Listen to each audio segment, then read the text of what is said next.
And we are live again at the 2017 Canadian Lawn Bowling Championships. I'm Jake Shuknik, and I'm joined again by Ivo Van Bastelaar. How are you doing, Ivo? I'm doing just excellent. It's been some really good games here today. And of course, there's been some upsets as well. This is now round 4, and our feature match here is women's pairs. And again, it's going to be Alberta against New Brunswick. That is right. I think it's Amanda Berg and Rachel Cooper for Alberta. Joanna Cooper. Joanna Cooper.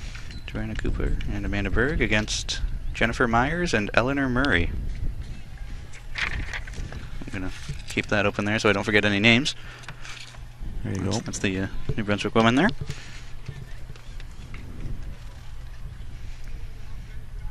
And hopefully our internet will be a little bit better this game, but again, we're still working with Rogers to try to boost the signal and get better quality, so if it does cut in and out, apologies in advance.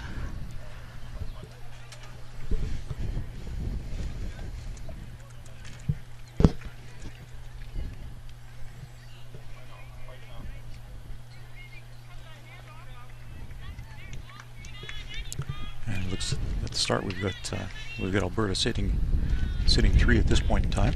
Yeah, that's Amanda with 3 of her blue bowls right behind the jack, and she's looking at a 4th one here, which I think she will. That's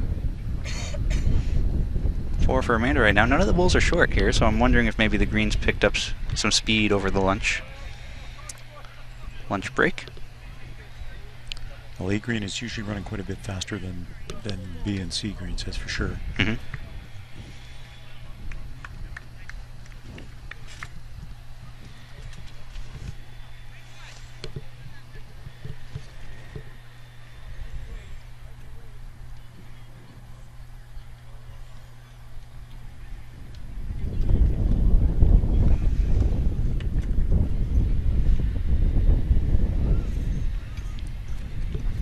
So Joanna and Amanda are having a little discussion there about which hand to play. It's still quite wide open.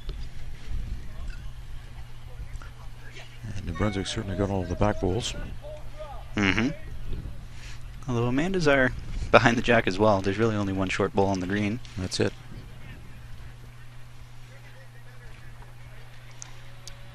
And looking here, New Brunswick women's pairs are 1 and 2, and Alberta is 2 and 1. So this could be a very crucial game for all parties involved. Nice weight on Joanna's first bowl. Yeah, the green has picked up speed substantially. We're probably upwards of 13.5 now.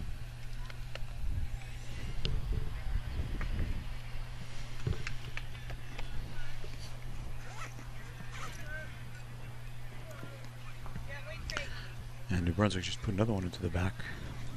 This could be a good end for Alberta. And I believe that Joanna's from Calgary. I believe you're right on that. So it looks like Alberta's lying 6 right now. I'm sure Jennifer's going to be looking to change that.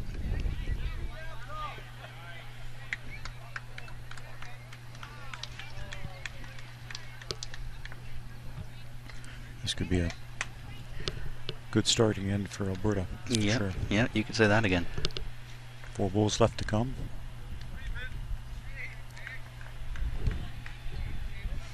Joanna has a pretty smooth delivery there. That was very smooth delivery. Very nice. Falling a tad short on this one. Still probably in the count though, maybe. Could be.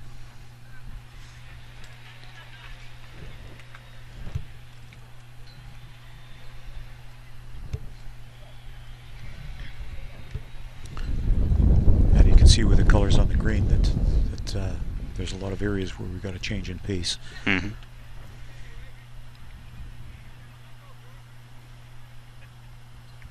This will be Joanna's last bowl. I wonder if they're going to try to cover the back based on where Amanda's standing. I don't think they're too concerned about if Jack goes in the ditch. Yeah, it looks like they're following the philosophy of just piling them in. Just pile them in. That's a potentially perfect ender line there for Alberta, I think.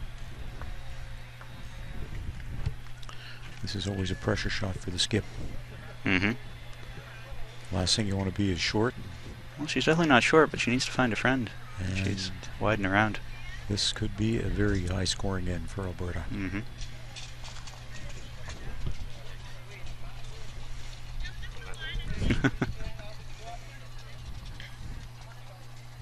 So, Jake, you're saying that Bowls Canada has a lot of their apparel over for sale? That's right. They have a Clubhouse? whole lot of goodies that you can buy. There's T-shirts and sweaters, hats, visors. New this year, we have a new type of jacket. There's a fair bit that you can buy, so if you're in the area, come on down to the Juan de Fuca Club. I know Anna's set up a booth near the clubhouse there where you can buy stuff. So for all of the competitive bowlers in Victoria, get over to the Juan de Fuca Greens and pick up some really sharp-looking apparel. I know some people have been asking, well, what if they live far away? Can they buy some then? And short answer is going to be, well, if there's anything left over. I'm fully expecting that we're going to sell out by the end of the week. Is there going to be anybody else down selling bowling equipment, do you know? Anna and Sarah will be here all week, so we'll be here until, I guess that's what, Saturday. Mm-hmm. And then after that, I don't think we sell anything else except for what we have in stock, because we don't really get enough orders to make it worthwhile to place a bulk order. During the winter, we don't really sell anything, so it's just not worth it to. Will there be any of the bowl suppliers coming down? Oh, okay. Aware of that. I was told that Sherry Seidel was coming down. She's a new supplier for MVP Sports, or Taylor Bowls, I guess. When is she expected down? I actually thought she was going to be here all week, but apparently that's not the case, so I don't really know. I'd have to talk to Davey to find out what days she'll be here, if she still intends on coming. We'll have to keep our ears open for that to let people know. So that was a 7-ender 7-ender to for start the Alberta. game. Not quite a perfecto. Makes it a tough way to start, but if you're going to lose a large end, lose it quick. That's right. That's right. Get that behind you and move on. Mm-hmm. Time for a reset for New Brunswick. Yeah, with 18 end games, you can come back from easily come back from that. As we saw in yesterday's game. yeah, as we did. That was a thrilling finish. That looks like pretty good weight there. Oh, a little pass from Amanda. Looks like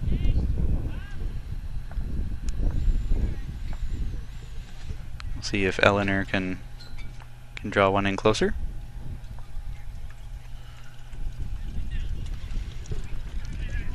Now I'm wondering what the green speeds are like in New Brunswick, because all of their bowls were well past the jack last end. I'm curious if they're maybe used to playing on heavier greens back in New Brunswick. I would think they would be. I would think that their weather conditions are going to be very similar to here. So, and this green is bowling quite a bit faster than what we're normally used to here now, which should change the perspective for a lot of the bowlers on this green. Mm-hmm. I noticed that a few of them were struggling with slower greens. Yeah, it really does make a difference what you're used to playing on all the time, because your muscle memory is just so used to whatever that green speed is. So to try to, I wouldn't say forget your muscle memory, but to adjust it can be quite the battle. It's how quickly you adjust. Amanda lays it down very nicely. A very smooth delivery. It looks like a very good bowl coming out of it as well. It's on the jack. Very, very nice shot. Yeah, that's a beautiful shot there from Amanda.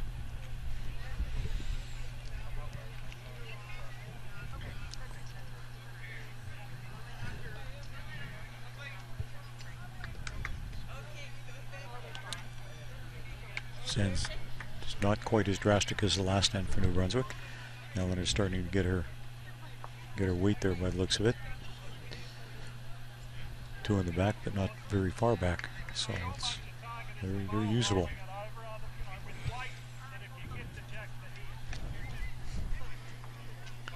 And Amanda is just acing the green now.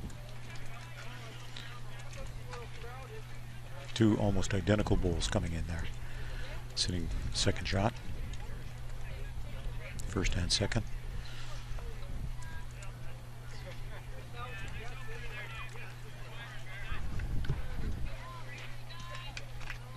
get a chance to look across a little bit over onto green 2, where we've got Saskatchewan against Quebec with Harriet Petuli. Mm-hmm. Now, again, we are sitting right parallel there to the scoreboard, so I can't really see a whole lot of scores on this deck.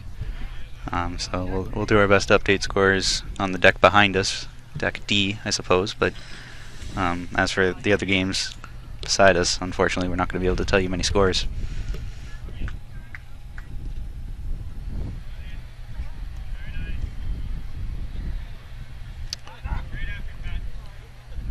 So on the Alberta-New Brunswick game, right now we have Giants sticking up to the mat and coming down to 2 in the head already.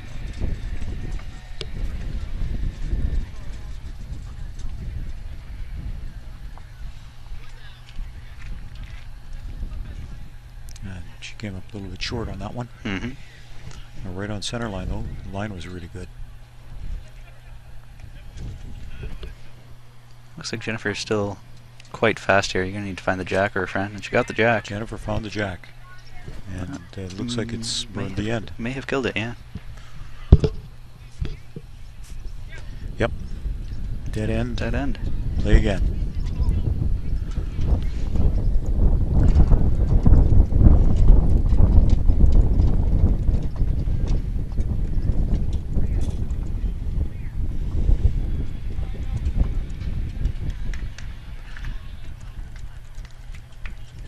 Harriet Petuli's been quite a competitor in long bowls. She's out pretty regularly in the Nationals. Over on green 2. Mm-hmm. On A deck.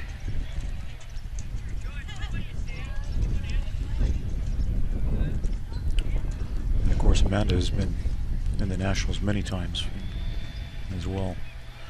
I recall her in the Nationals in the juniors in Prince Edward Island many years ago. Yeah, that would have been back in 2007, I believe. That's correct. Yeah, she played the juniors and under-25s up until she turned a year too old for it. So now she's here at the majors more often than not. It was quite an experience for me, Jake. I was there as a chaperone. Oh, yeah. It was a challenge because I was trying to chaperone my young granddaughter, and with a bunch of all of these good-looking young girls there, the chaperone's job was a bit of a challenge.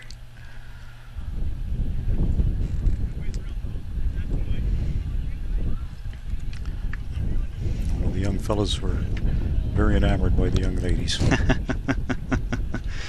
Yeah, that wouldn't surprise me one bit. That's a pretty good opening bowl there from Amanda. Just a yard or two through.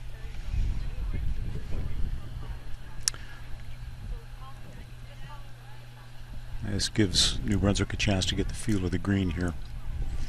Burning an end might have been a good idea, just to reset and get a few more practice bowls in there to really figure out the pace. Look at that, she bowls a beautiful bowl, picks up the jack, trails it back, puts it to a length she likes. I have a feeling that the long ends will definitely be New Brunswick's go-to, while Alberta's probably going to favor the short ends. Well, from what I understand, the greens up in Edmonton are running around the 14-second mark. That wouldn't surprise me. They'll be much more used to that than the speed that these greens started at before the tournament. I expect that these greens are going to just keep getting quicker and quicker. Particularly with the beautiful day we've got today. The wind's going to just dry it out a little bit. The wind's just starting to pick up a tad.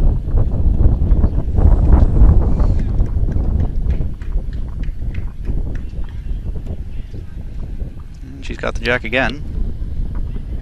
I think she killed it again. 2 bowls, and it's another dead end. Dead end. Well, hopefully we'll get past the second end. Is this retaliation for a 7-ender? Yeah, it very well might be. Could well be. There's just not so many bowls to bring back this time. Yeah, that's true. That's true.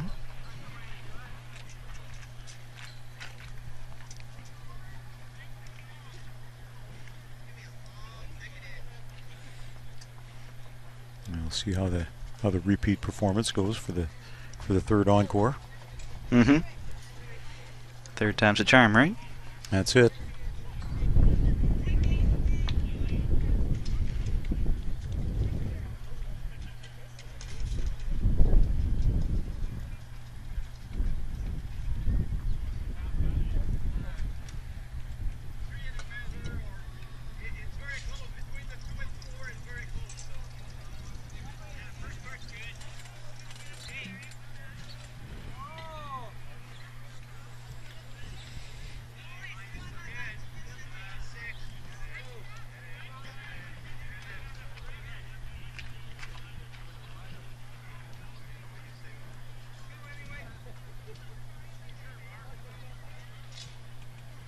Now that lake's probably just a little bit longer than 26 meters at this point, but give an idea of the green speed. That one took about 14.4. It's a good 1.5 to 2 seconds faster than it was yesterday. And as always, if you want to reach out to us, send us a message on Facebook or Twitter at BCB Bowls on Twitter or at BCB Official on Facebook. I've actually got that running here, so we'd love to hear from you.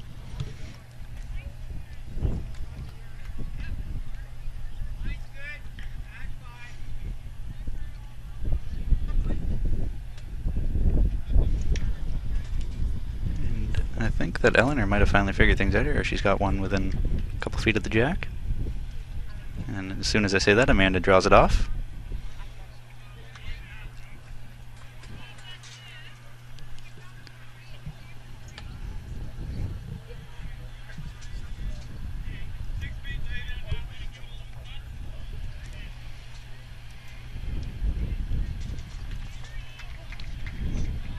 Wow, she picks up the jack again. That's You saw Joanna make the safe signal saying, hey, we're still in play. third time on 4 bowls. They're going to need a lot of chalk this game, I think. I believe so. Amanda's going to stay with her forehand.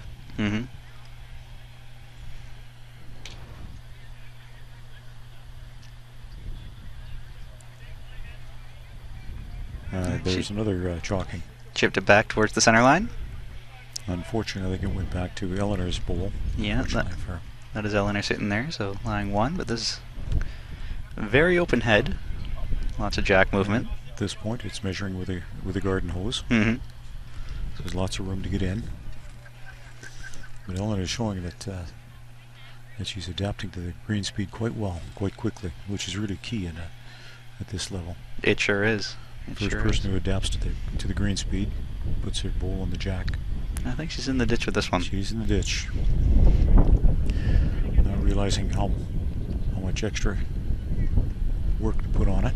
And when the green's running this fast, it doesn't take very much to put it through. No, it does not. And Amanda's got a nice one coming in here. She's by. Her own bowl. Didn't want to hit that, but that's still good enough for shot. Just kidding. Just on the outside. If she would have been inside that bowl, that would have done it. Had she cleared her bowl, it would have been good. It's a good second shot, though. See if Eleanor makes the right adjustment on this one. Changed hands. Still spicy, I think. Might grab the jack on her way might through. Grab the jack. Not no, quite. She just missed it. Still jack hunting. So that's. Well, the jack has moved a couple times already in this end as well. So this is the first time in a little while that the skips have been able to throw a bowl. Yeah.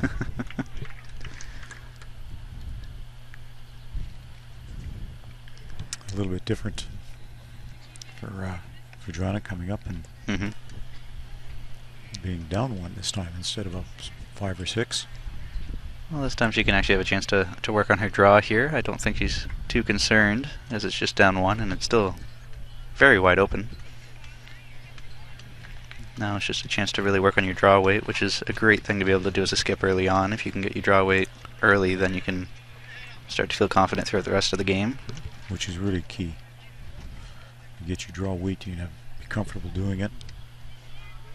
Like you say, getting it early in the game is crucial. She's got a lovely draw in here. Yeah, that's a beautiful shot. She just a little too far. we were talking yesterday about how I tend to play front end, but there have been times when playing back end that you don't actually get to throw a draw until last end or second last end, and then you're expected to draw clean, and it's just really tough to do if you haven't had a chance to do it all game. That's it. I think quite often in pairs, though, you get an opportunity to draw fairly early in the game, whereas it's not the same in the triples or the fours. That's right. So often in the fours, you're either putting in blocks or taking something out. Yeah, that's right. In fours, the skip doesn't get to draw nearly as much as you would in pairs. A little tougher when the head is clogged up with 12 or 14 bowls. That's right. Joanna took off quite a bit here. I think she took off too much. So now she's going to be looking to average that out. We'll see if Jennifer can make the adjustment here.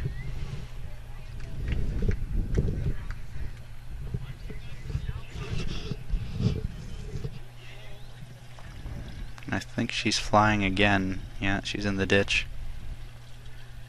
Yeah, just that little extra length and making that little bit of adjustment. And of course the green's going to start running a lot quicker as it gets up down to the area that's been packed down. That's right. Far end.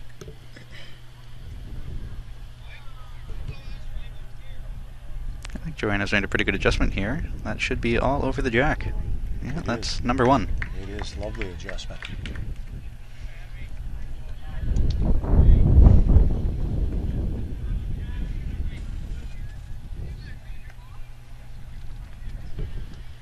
We'll see if Jennifer can draw it off around. She's certainly trying, but I think she's quick and wide.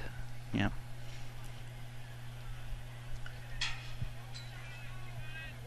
Pushed one of Amanda's bowls into the ditch, but still one for Alberta right now in the head.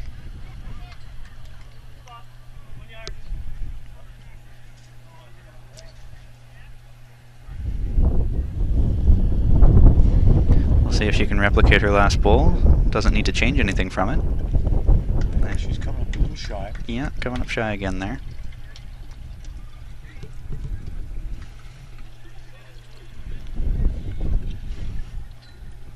Jennifer's last bowl. I wonder if we'll actually get this end number 2 in the books for once. Redirection, almost. Redirection almost took our shot. Well, we finally have finished the second end.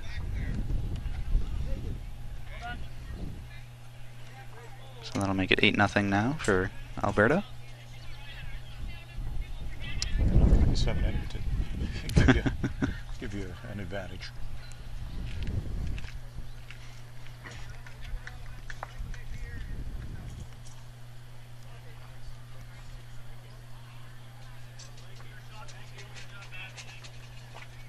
Green 1 seems to be bowling quite well. A bit of a cut at the end on the far west end of the green. But generally it looks like it's drawing quite nicely.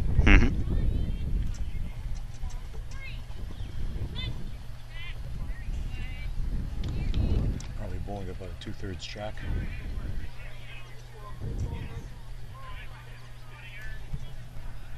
I think Alberta's probably going to try and keep it just a little bit shorter, so New Brunswick is in the hunt. And Amanda's just past the jack. Great start. Good start behind the jack. She makes her adjustment on the next one.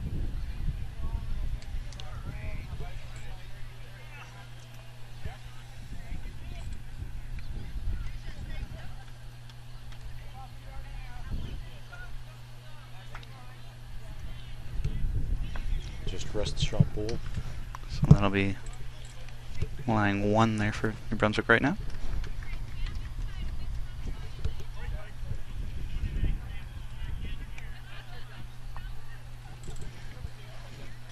I think Amanda is wide and quick again. Actually added a little bit of weight on her last bowl. Sitting probably about 5 feet behind on that one. Eleanor getting a clear shot at it once again.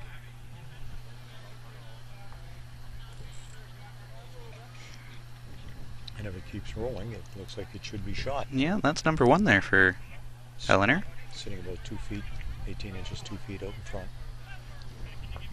But close enough to be very usable.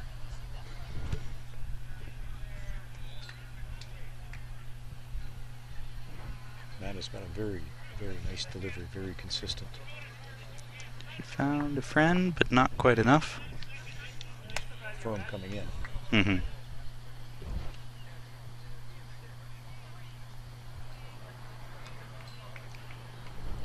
I think she wants to make a little bit of an adjustment on this next bowl, or it's going to be the converse of the first end.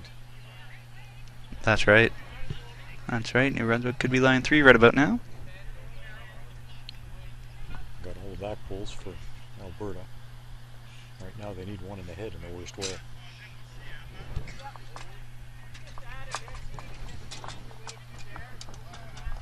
This could well be there. Definitely there, but will it stop? It just rolled that a little bit through. Kept going through. 4 bowls, all within 2 feet of each other. And all about 4 to 5 feet long. Mm-hmm.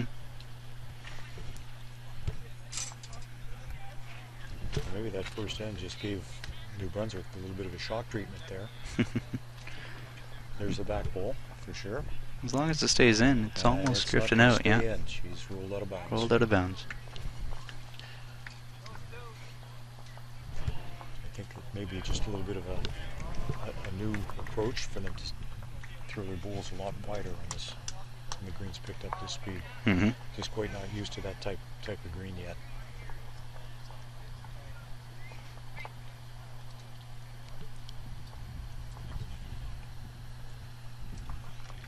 And the green's starting to roll this speed. Just about any bowl that you throw is going to be a wide bowl. We'll see if Joanna can draw in something closer than Amanda did with her first 4. It looks like it's good weight coming down. See how it ends. He's got to make it through the gap, which he has. And that is shot Lovely. itself. Just a great draw. Great bowl there from Joanna.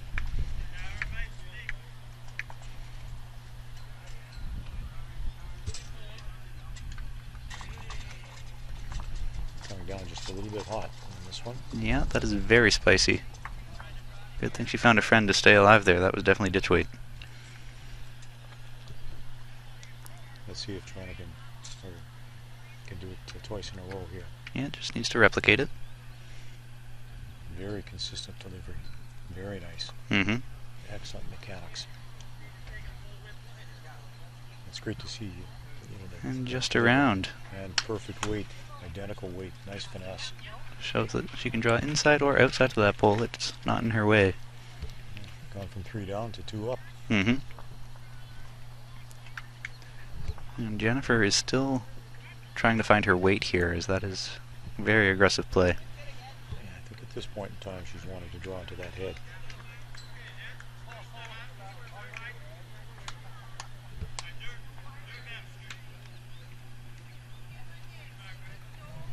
Gosh. Really consistent delivery. Very nice touch. And she does it 3 in a row. Look at this. 3 bowls all within less than a foot of each other. That's some beautiful bowling there from Joanna. She's a very consistent bowler. She was actually part of the Canadian team at the North American Challenge last fall. And she bowled magnificently there at the indoor in PIBC. Having a background with indoor bowls is certainly going to help in this speed of green right now. Mm-hmm. Joanna's going to come down and take a look. Right now it's 2 for Alberta, I believe, but looking to see if there's any danger. Is it possible for them to double her out, or if they trail the jack, what will happen? Yeah, she's got to be careful with the last bowl. We've seen that happen so often in this tournament. The last bowl has made quite a difference on the end. Mm-hmm.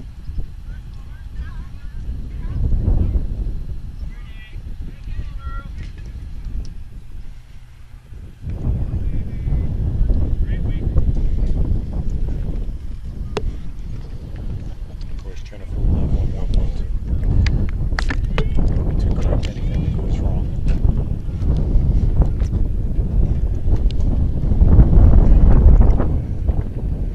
Looks like just a draw. Apologies for the wind, folks. Not much we can do about that, but I know it's coming in nice and loud. It's off course. That's what's happening there. He picked up some windage. It didn't break in at all. Just sailed.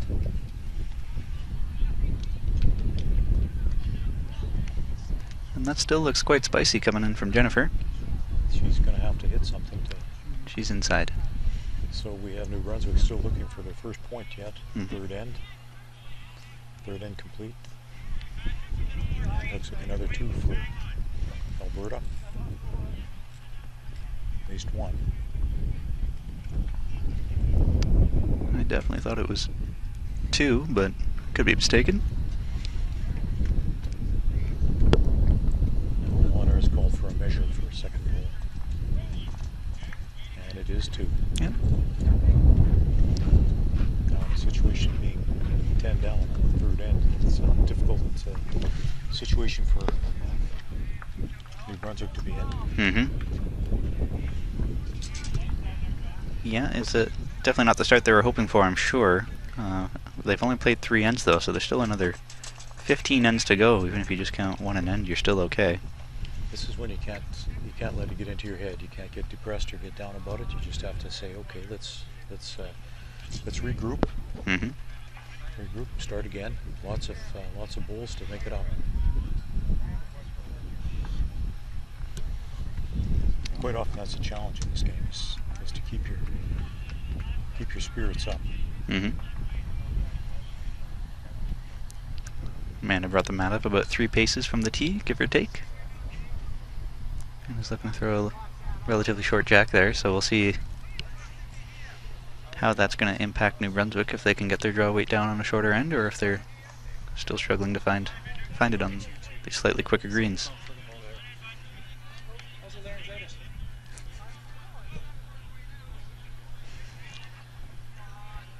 It looks like Amanda's favoring her forehand. Yeah, I think so. Which isn't necessarily a bad thing if you pick one-handed mastered at the lead position. And it looks like it's at least going this way, away from the ditch side, which might be a more consistent side.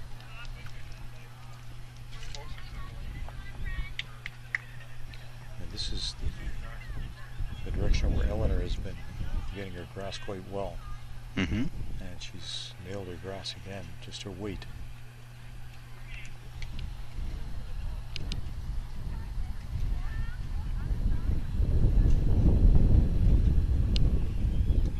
See if Amanda makes the right adjustment on her weight, which it looks like she has. Yeah, that looks like a much better bowl. It's that still is rolling. Shot itself. It's still rolling. Great weight. Great weight, good adjustment on the green as well. On the professional side of the jack.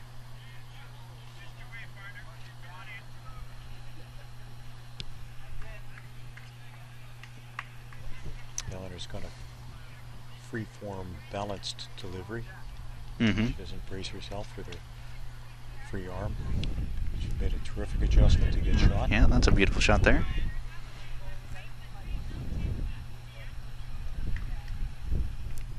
Just noticed right now that Amanda has a ring on her thumb finger, which I feel like that would really bother me when I'm holding the bowl, to have a ring on my thumb, but apparently not the case for her. Well, maybe she can blame that on why she came up short.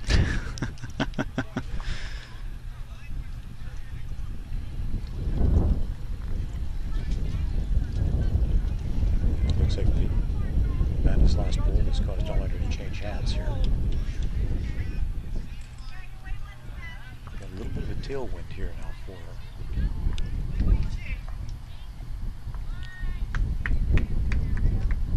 Fair bit inside there, and still drifting. Still drifting, look at that go. This is one of those days when you just don't need a windsock. Down here the winds can be variable so often. They'll, in one end, they'll blow from both directions, one right after the other. Across the green one way, and then in the same end across the green the other way. It's just how it kind of swirls around with the topography and the buildings. So it's not a consistent balance to make. Amanda's got a beautiful weight on that last one, but not enough to get in. Eleanor's going to try her backhand once again. See if she makes the right adjustment. What you want to do is check which direction the flag's blowing before you throw your ball.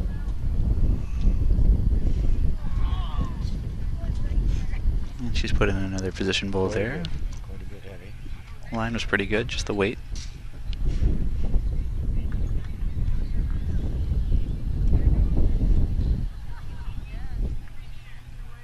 It's interesting as we look at the flags here, you can see the flags right parallel to green 1 are stretched right out, and the flags behind green 4 there by the building are all mostly hanging limb.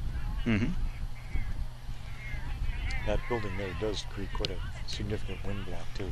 So you can have various wind conditions on this side of the green as you do on the other side.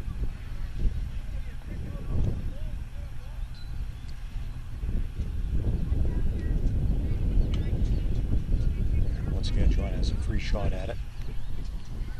Pretty well unencumbered approach. Looks to be a little inside. You just missed it on her way through. Just a kiss, but not quite enough to bring it with her.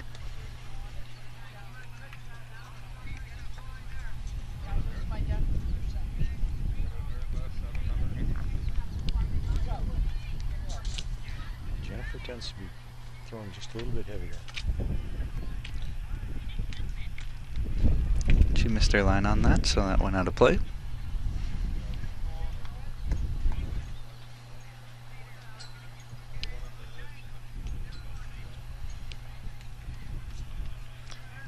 Looks like she might have taken too much off on this one. Her bowl just keeps on rolling. Yeah, it's not done yet, but I don't know if it's enough to get there. Not quite. Direction of correction was right. Mm-hmm.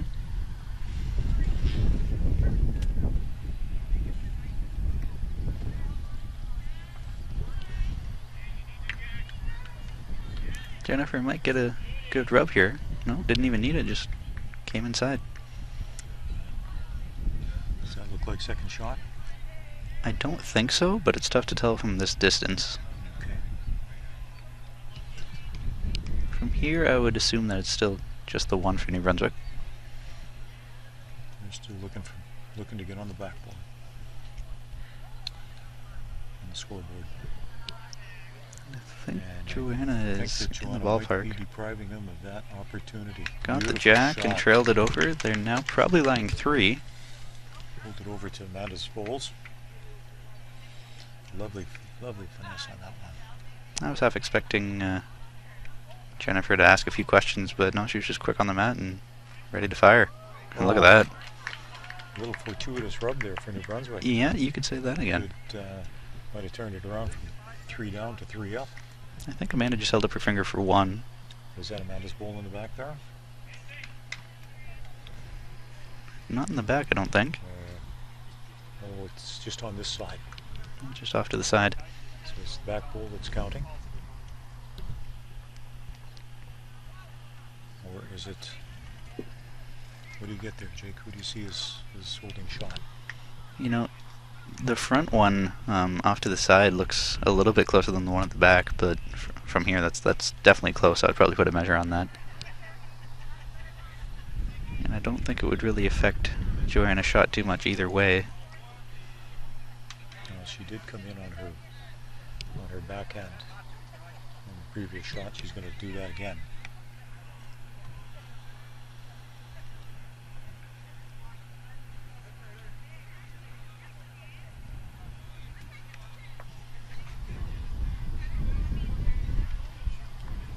Might be just a tad tight.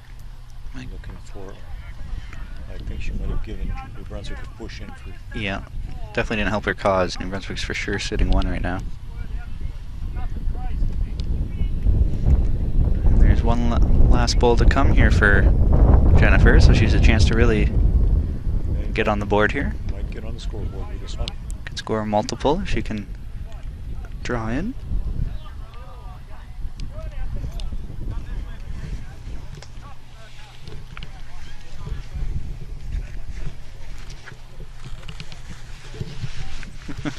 Thank you. You're welcome.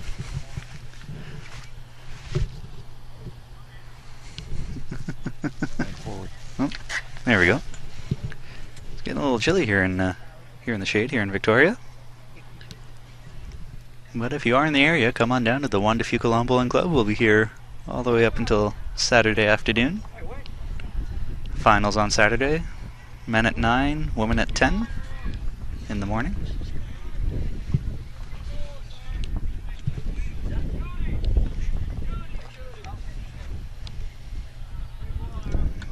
Jennifer is back to the mat now that she's made up her mind as to what shot to play.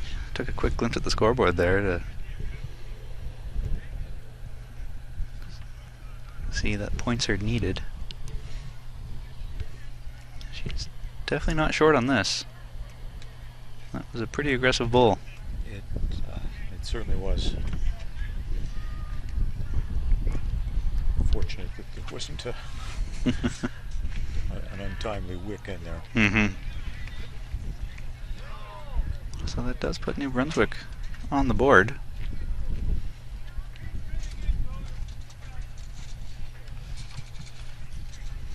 And they just got a 1.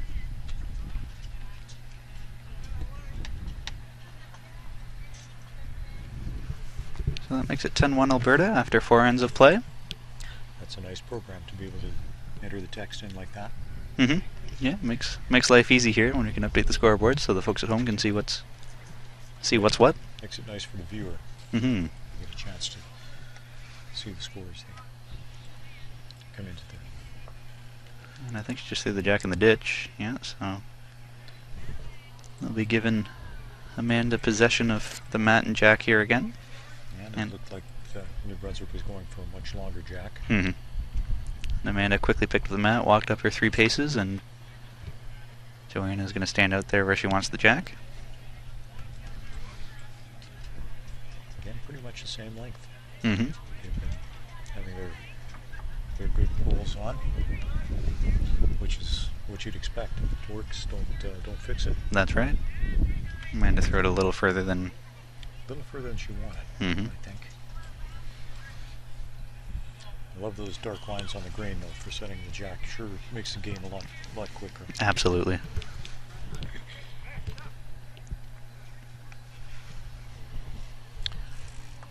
The challenge once you throw the jack, and then you have to bowl to a jack that's been thrown by somebody else immediately afterwards. You have no feel for the green. You're hunting for the jack. Mm-hmm. Really shows the importance of being able to throw a good jack and then put your first bowl on it.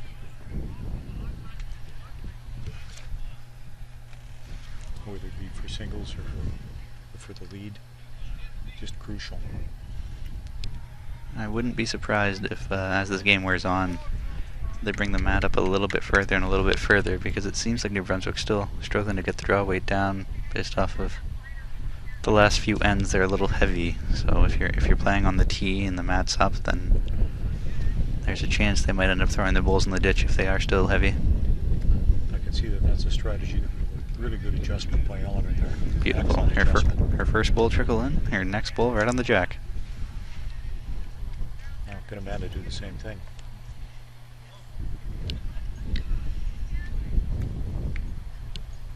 Yeah, I believe that's what we saw yesterday in the 4s when Alberta men beat BC men. Ended up throwing minimum length jacks for the last half of the game. Mm-hmm. Of course, being used to the green speed from Edmonton, they adapted very quickly. That's right. And that was a pretty decent bowl by Amanda. She only stopped about a yard, less than a yard in front of the jack. And Eleanor has just about repeated the same bowl, except she hit Amanda's on the way in. It would have been almost identical had she not hit Amanda.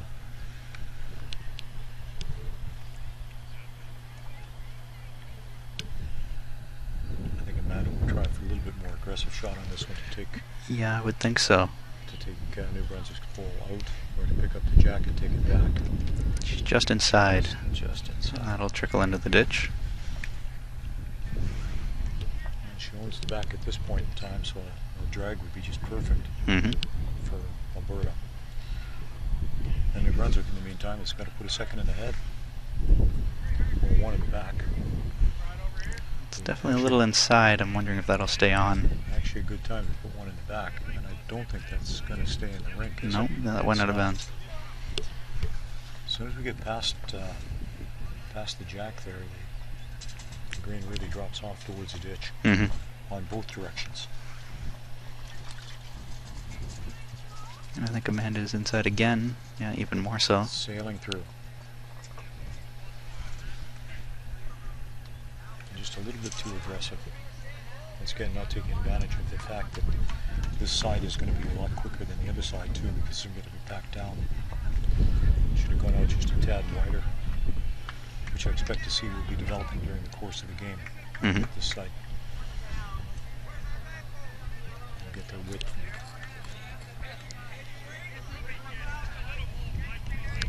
I can see another jack measure call over on rink number 7 in the men's fours. Umpires have been kept very busy here so far this round. We've seen multiple jack measures.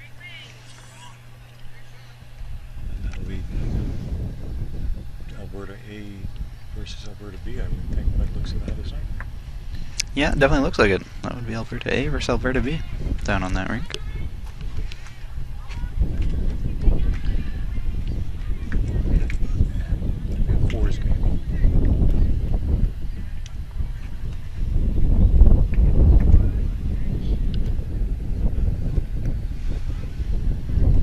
We'll see if Joanna can find the perfect line there that Amanda was really struggling to find towards jack or bull, and Joanna just outside there. Again, really tricky on this because the wind is hitting on the broadside. If the wind is not the same on the next hole, she's going to have a challenge with her correction. And at this speed of green, the wind does play a significant difference on the hole.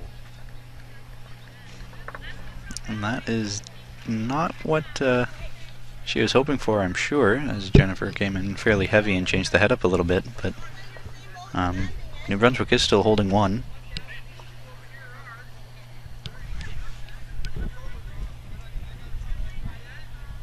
The wind is still about the same as her previous shot. It's going to be all in her touch on this one. The jack is a little bit more out in the open. I think she's just outside. The line is pretty good, or weight is pretty good. Perfect weight. Just the line.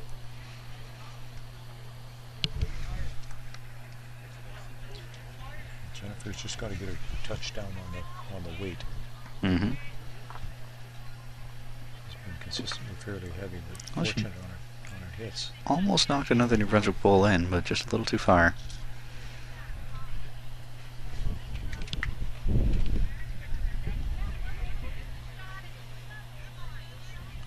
There are sure some great uniforms out here. There sure are. I'm really pleased to see that uniform design is coming a long way here. It's nice to see such colorful shirts. Yeah, Alberta's uniform is excellent. I haven't seen Quebec wear their uniforms that we saw. I saw at breakfast one morning. It was absolutely beautiful shirts, but I'm guessing that might not be their playing shirts. Maybe just a team shirt that they wear in their downtime. Because I haven't seen them wear it on the green yet. It was one of the nicest shirts I've seen. Mm-hmm. That's when you asked me yesterday which one I preferred. Quebec was just, wow, that was a memorable shirt. Mm-hmm. And it looks so sharp with the team's dressing. Really nice colors like that. Professional aspects of the shirts really increase the profile of the game, I think. And as we're talking about Quebec here, I'm looking on the deck behind us. John Petulli just threw a ripper of a drive, and it missed and rebounded back onto the green. But Quebec is up 6-1 in that game in men's pairs. And the Petullis lost their first game this morning too. Their pairs, they lost it to Alberta. To Greg Wilson and Derek Dillon. Greg Wilson, that's exactly. There was a lot of very fast balls being thrown in that game as well. I can only imagine that would have been a really good game actually, as John and Mike won it last year and Greg and Derek won it the year before. So those are Clash of the Titans. exactly two very sturdy opponents. Excellent bowls thrown, that's for sure. I think the boys represented BC Tiger Bowls last year as well. Yeah, that's right. They did head over to Tiger Bowls with Alex Scott and Grant Wilkie. Yep.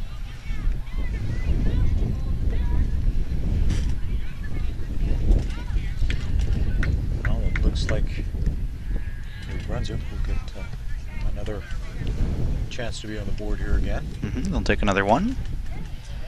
Double their score up to 10-2 now. I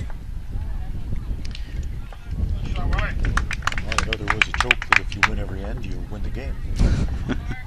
But you know, the converse is just as equally true. If you lose an end, you could lose the game. Yeah, that's right. One of my favorite quotes that John Patulli told us was, if you have a good line and you have good weight, you usually have a pretty good bull. That's as long as you got the right bias. That's true. That's true. I'll see if she can keep it on the green here. She wanted a long one last time and just trickled in, and again, just went into the ditch. So just the importance of being able to keep that jack on the green. I'm sure she would like to. She would definitely like to play tee to tee, I think, and Amanda's quickly back up to her 3 paces up from the tee.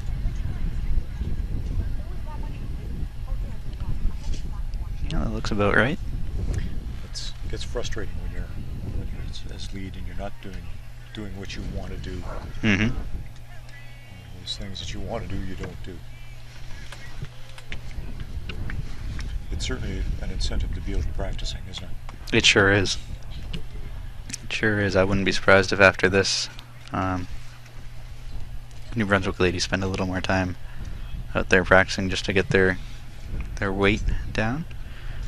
Before each game, there are quite a few players that are out there rolling a few bowls just to try to get things in sync and ready. Not particularly on these greens here, because there is such a difference between each green and the speeds. And it's probably a good 2 seconds difference between A green and B green. A good 2 seconds. And another second difference as you go to C green. D green is probably similar to A. I believe that's where the finals are going to be, is A and D, specifically for streaming purposes, so that way we can switch over from men's to women's relatively quickly. Just have to move the scaffolding from an end rink here to an end rink there.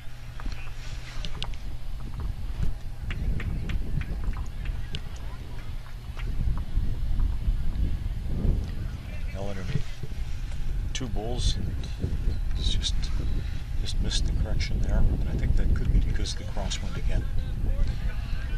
The wind is blowing from north to south right now, pulling the bowls across the rink. That's a great bowl there from Amanda as she grabs the jack on her way through. Amanda made an excellent correction on that bowl. Really putting the pressure on New Brunswick, that's for sure.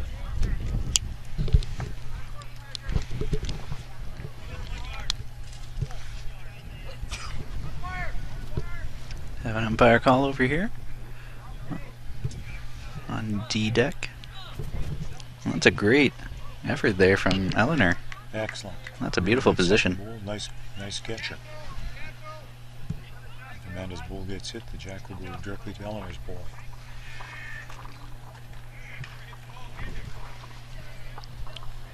That's a big if. I think Amanda's coming up a little bit short here. It's still rolling. Still going, wow. She puts in a lovely second shot there, actually. Is it good enough for second? I think it might be good enough for second. We'll take a look here after Eleanor throws her ball.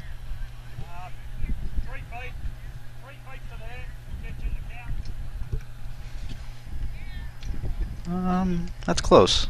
That's close.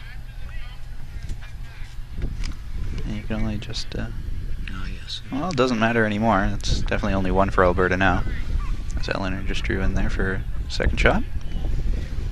That was excellent.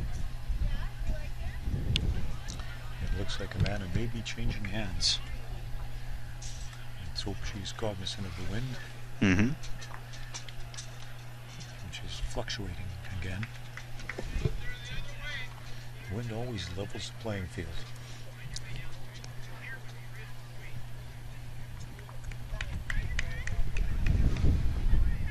Repeatability is so much more difficult when you've got a variable that enters in.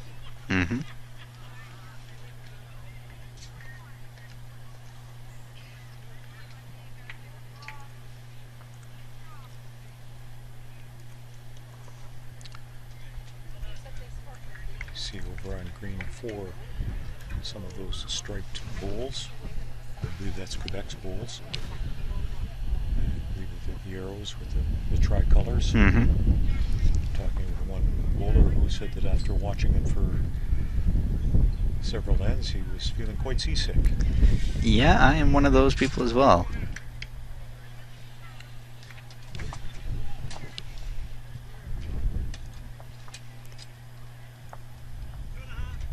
Jennifer's throwing her bowl here. Look at this. There's a time when the upweight certainly worked for him. Knocked both Alberta bowls out of the head, or just away from the jack.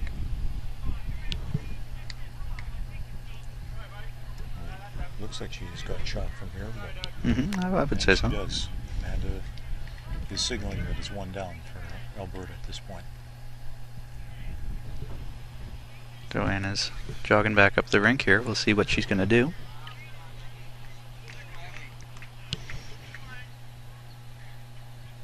Earlier this year, Joanna actually went down to Australia to compete in the Multi-Nations event, sort of a test match warm-up for the Commonwealth Games next year. Oh, excellent. I believe she was part of the fours team that won a bronze medal, so she has some international play under her belt, and is definitely used to quick greens, as the greens in Broad Beach are very, very good. Yeah, certainly gives testimony to why she's so good on this one. Mm-hmm. Putting in a bit of a position there that might be just setting things up for later. That's a possible too.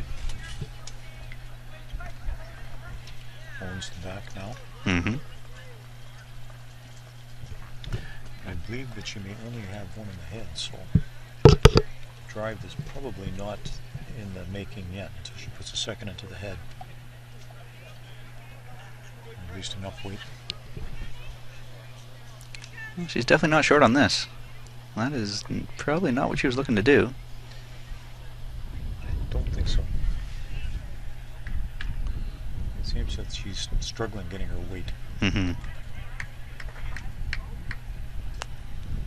And as we were talking about earlier, sometimes it's just really tough to adjust from your muscle memory. If you've been playing on heavier greens your entire life to then all of a sudden have to switch to a faster green, it can just be really difficult to make that adjustment. Oh, yeah. What a beautiful shot there from Joanna. I don't know if that's good enough for one, but The weight looks like it was perfect. yeah, still one New Brunswick. One up for New Brunswick. And Jennifer's looking to see what's what. She's going to go down and take a look. Which is always a smart move to do before you throw your last bowl. Well, she still has one left, so this is only her third bowl here. This is a third bowl.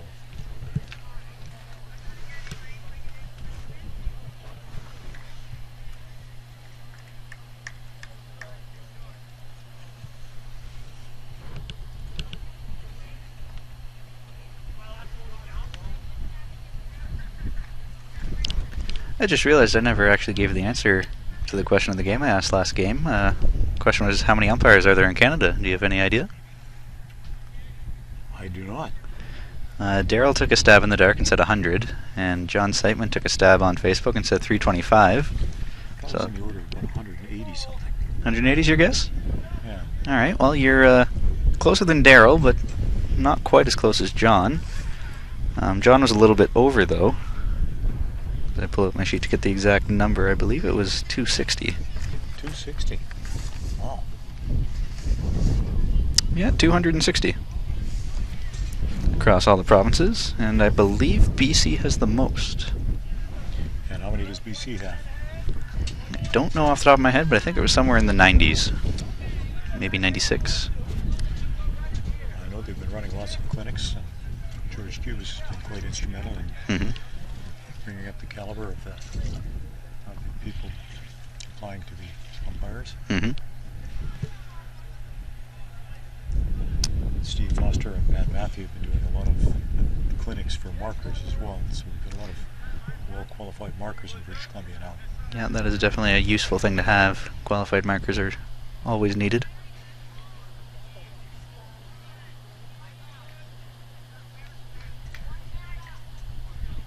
Joanna's just through the head there. I think she might have been looking to make some contact.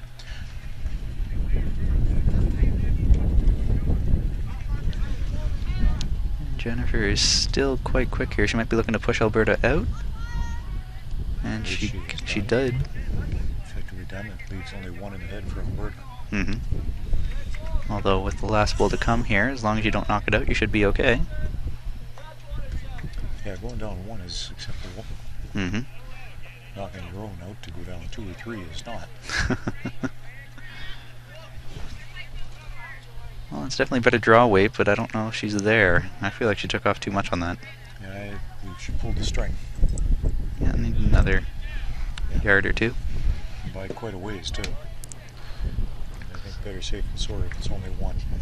So that's another one for New Brunswick. They're slowly getting their bowls rolling here. Well, at this rate, another 7 ends would be a tie game. Yeah, that's right. That's right. And that was only the 6th end, so there's still lots of time for them to continue that streak of 1-1-1-1-1.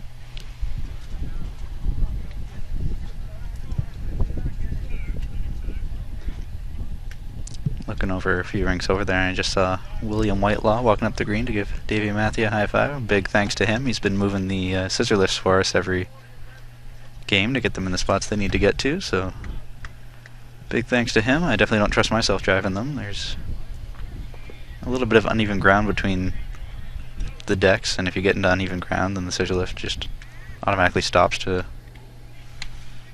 balance itself. So it's careful driving, and he does a good job. Yeah, he's done it before. It's not his first rodeo.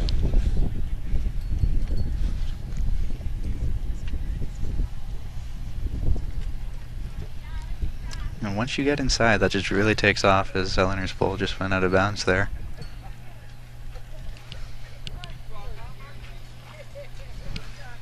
As Amanda got enough green on this one. Well, she's definitely here. Yeah, she's stayed on the professional side. She has. Yeah, that's right on center line. Pretty good ball. About a yard behind.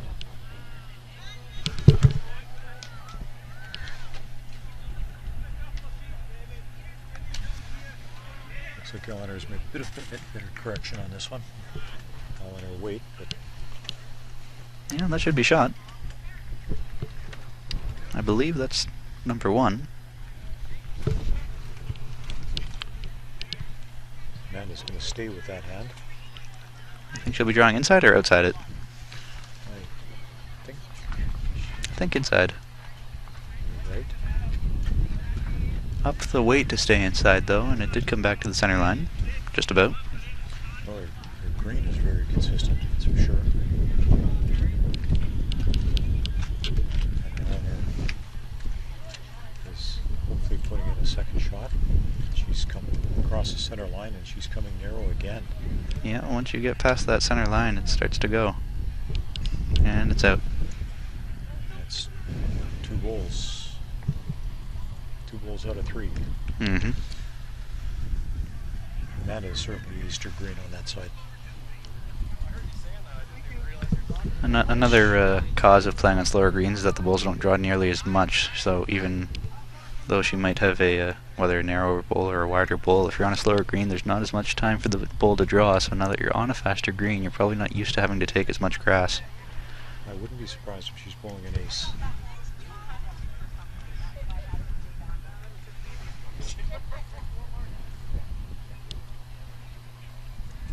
That's a pretty good adjustment there. Eleanor made a great adjustment.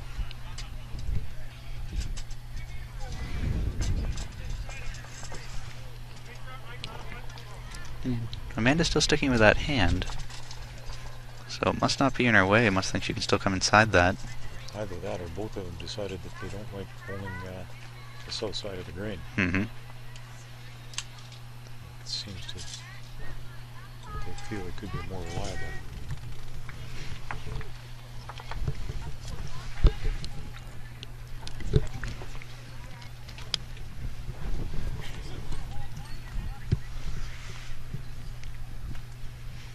It's now 6-5 for Quebec over Saskatchewan in the men's pairs down on deck 2, and 4-2 for Quebec over Saskatchewan in women's fours. 10-5 Nova Scotia over Ontario, I believe. on ring 5. On the D deck.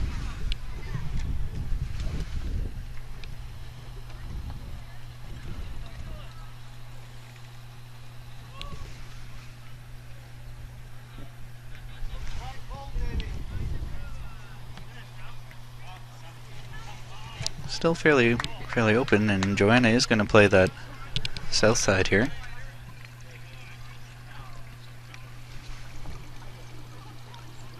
I just saw Dave Matthew throwing a runner on his last ball, so I suspect that he was down substantially on that one. Mm-hmm.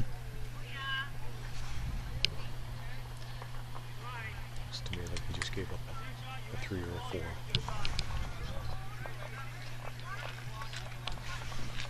And Jennifer's first ball is coming in here heavy.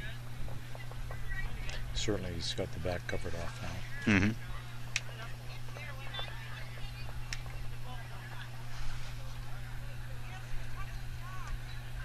Well, Joanna is going against the grain here by the looks of it and throwing a forehand. Where all of the other players so far have been throwing backhand on that screen. Yeah, her first bowl she tried forehand and came up narrow, and so now she's coming up a bit wide. She had a little bit better weight there, but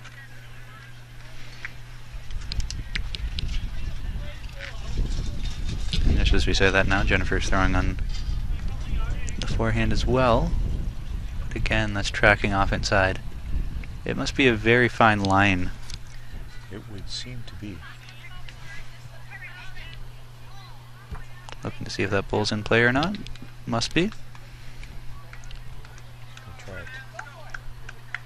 Yeah, and Joanna's had enough of that. He's Enough of that changing her hand. south side. Gonna switch hands.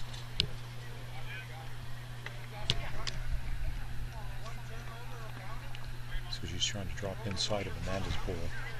Bring it onto the jack. Could even use Amanda's bowl, push her in if need be, but Oh, just missed the jack on our way through. that drag would have been Worth quite a few. yeah, 3 right there. Jennifer also opted to switch hands. And she's up to weight. Yeah, that is very aggressive. And that is actually going into the ditch. And let's see if Joanna can make the right adjustment on this. Her line is just excellent. Just finessing her weight now.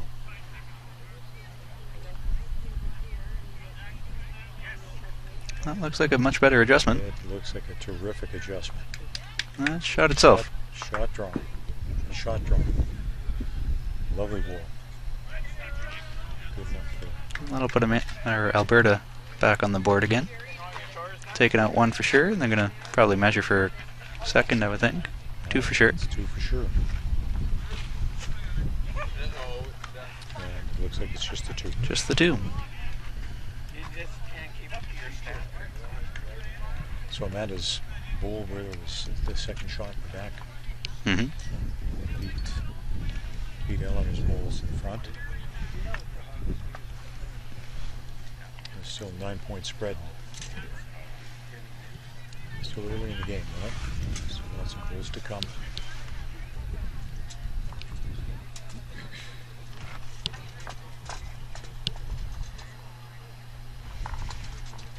Yeah, and Amanda's just telling Eleanor here, don't push them too far back, so I'm bringing the mat up. That is substantially more than her And are normal. normal 3 steps. And it looks like they're shortening the jack up quite a bit too. Mm-hmm. Substantially shorter than that. Nice jack there. Just about Yeah, that's just about perfectly where Joanna was standing. Not much past. That's the mark of a good lead. Mm-hmm. I don't think people appreciate how important it is to be able to throw that jack where you want it. And then put your first ball on it, which it looks like Amanda is doing successfully. Yes. Just to the back. A little deep. A little deep. Will it stop? Just. Yes. Came back up the green a little bit. Might got a little bit of help from the carpenter there.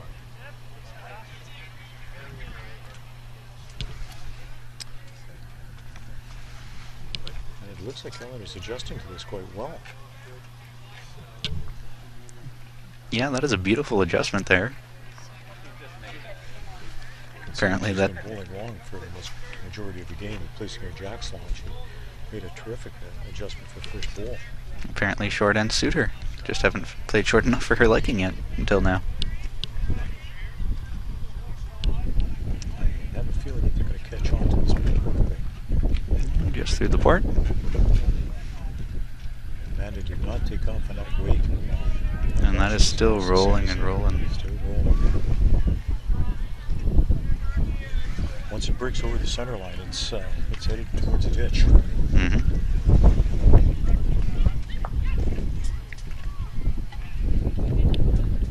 Eleanor looks a little bit narrow. Mm-hmm.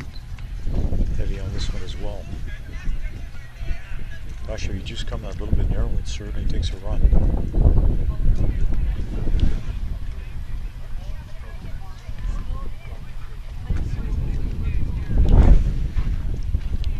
The wind is getting just a little bit stiffer right now. Mm-hmm.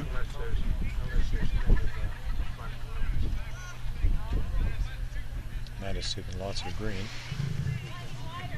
The weight is the critical one here. Yeah, she took off some weight, but once you get into the brown stuff there, that just really keeps on rolling and rolling and rolling. Yes, she's still not taking enough green. I think perhaps underestimating the wind, the effect of the wind. The wind is blowing right down the course of the bowls now too, parallel to the green at times. That's a pretty good bowl there from Eleanor to get back in there to try to split up Amanda's if it stays on, and it will. That jack is looking pretty lonely down there. It sure is.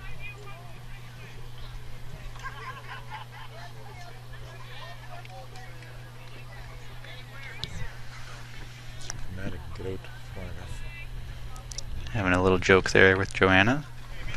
He's taking better green. And she dropped in it on her weight. I think she has.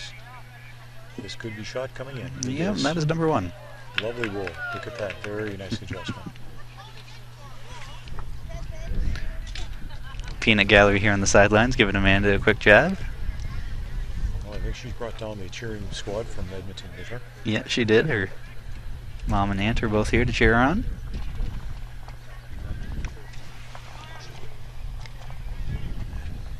Eleanor made the correct adjustment here. She's not far off. Just a little on the high side. There's a second bowl in the back and beyond. So Amanda's lying one there for Alberta. And she's got some goodie bags that she's given to Joanna. Maybe not. Oh, might be a mid-game snack. That could well be.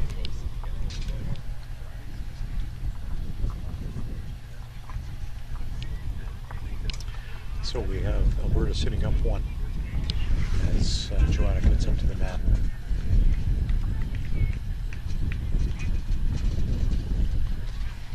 I do love to see when the mat gets brought up. It makes me happy to see that people are playing with the mat, playing with length, playing with different strategies.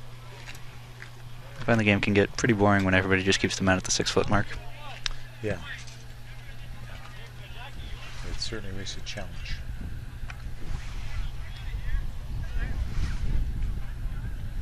I don't normally see that with Joanna falling short like she has. On that one. Mine was great, but this is the first time we've played this short of a length, though, so likely just overcompensated. well, Jennifer just knocked shot the ball back. I don't know if she put it back enough, but she did. And that has just signaled that Alberta's down 2. And Joanna's not going to be short with this one. No, she's well past the head here. Might be struggling to find her weight at this length here. In the ditch. So the green is obviously rolling quite a bit quicker if they're struggling to make the right adjustment on that length. It could also be the grass is a lot browner towards the ditch there, so once you do get past the jack, it's going to keep rolling and rolling because it's a lot less lush. Not only is it dried out, but it's trampled down. Mm-hmm. Another reason why so many people don't like playing the end rinks. Tricky greens. Yeah, they can be. They can be. I think that we have a good adjustment being made here by Joanna. She brought it down enough. I think she's just a little bit too far through from our perspective here. Mm-hmm. Still probably 2 for New Brunswick if that's what it was before.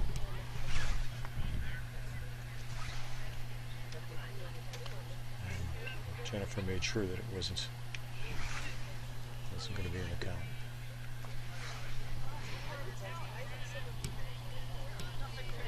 Fourth bowl, as she made the right adjustment.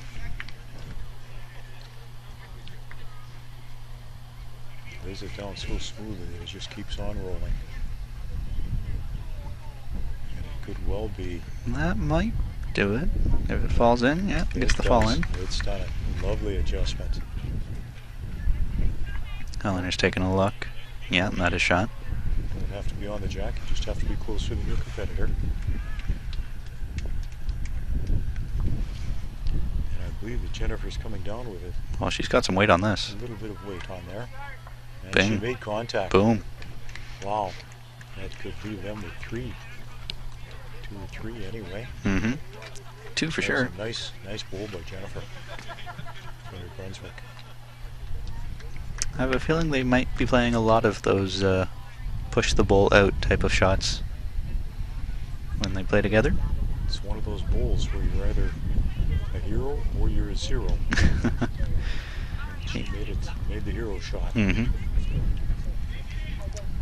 You can just see on the rink next door there, number 2, they have a lot of colorful bowls over there. There's not a single black or brown bowl on that rink, which is very pretty.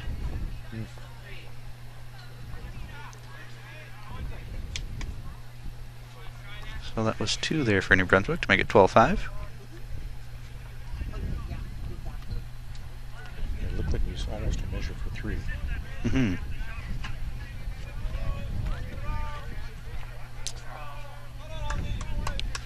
Back to the long mat. We'll see. Goes down just close to the tee. We'll see if she can keep the jack on the green here, as Jennifer is standing halfway up where she wants it. Let's see if she can keep it in the rink. Yeah, it's drifting off to the side, and which is an unfortunate. No.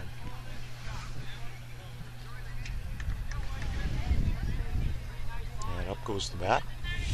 Mm-hmm.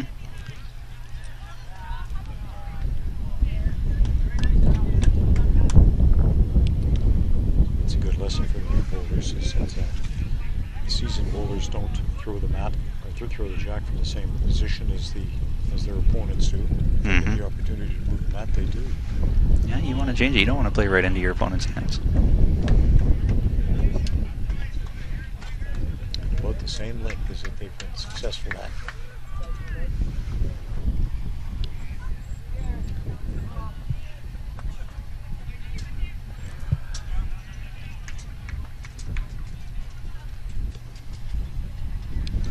First bowl for New Brunswick.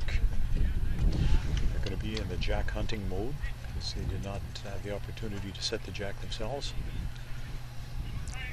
Eleanor is very fast here. That's in the ditch.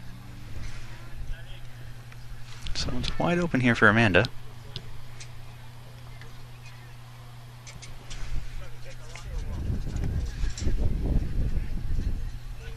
Well, I predict Alberta will be up 1 after this hand. That's a pretty good prediction. Yeah, pretty safe prediction. That's about as good as our predictions last game that Ontario was going to win. Which one are you broadcasting now? Which green? Number 1. And we'll see if Eleanor can make an adjustment here. And I think she has definitely improved her weight. Just inside for 1. Wow. Excellent adjustment. holding shot now. And Amanda's going to try to come inside of that, I would suspect. So do you have to press back and forth? And she has just got the jack on her way through as she goes. Picked it up nicely. That's a beautiful bowl there from Amanda.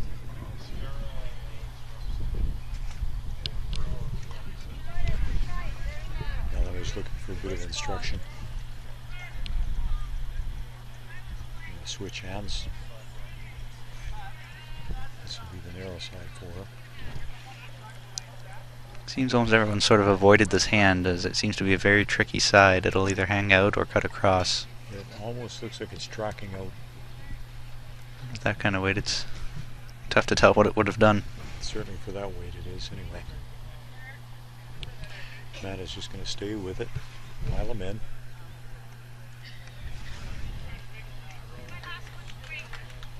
He's going to put a little bit of a back ball in by the looks of it on this one. Which it is. It's right onto the just past the tee. Well, it's a pretty good receiver.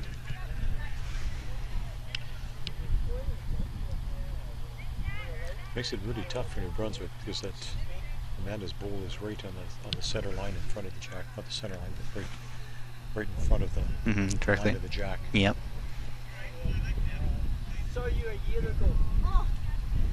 That's a pretty good effort. It's an excellent effort.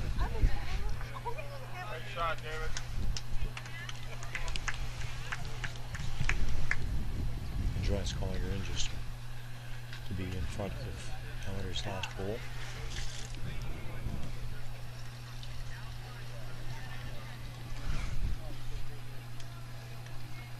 Just behind. A little too heavy. It's not at all difficult to add just that little bit too much weight on this speed of green now.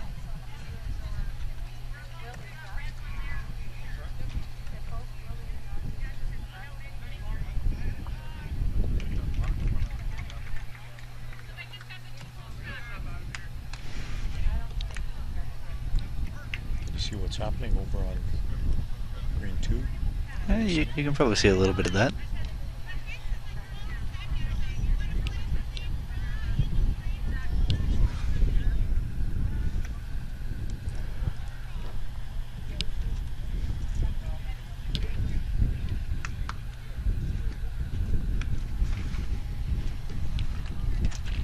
She is well through the head on this.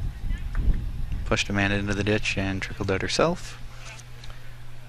Out of bounds anyway.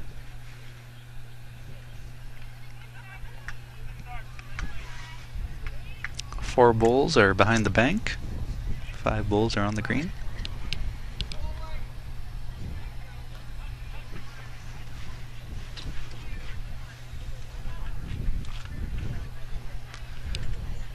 Now we'll see if Joanna can actually get her draw weight down here. The last time they had the mat way up, she struggled a little bit and came up really short and then was through the head. Coming in on her backhand. Yeah, it seems to be the more reliable hand. Giving to rest. Just sails past second shot. Pretty close to the tee. Looks like she's trying to just trying to rest second shot or just stop short of second shot. Mm-hmm. And leave some holes, as I'm sure she's well aware that Jennifer likes to throw a little bit of weight. So you don't want to make a target too big for her here. Right now it's just a 1-bowl target, which is going to be very tough to hit. Jennifer would be well advised to keep the holes on the green.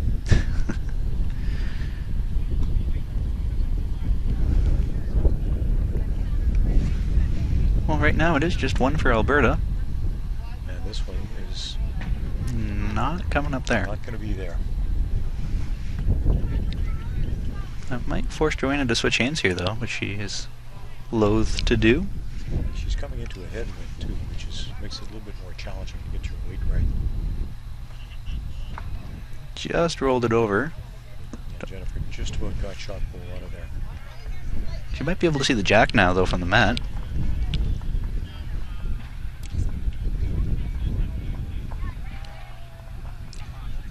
See if Joanna can put it right between her last 2 bowls.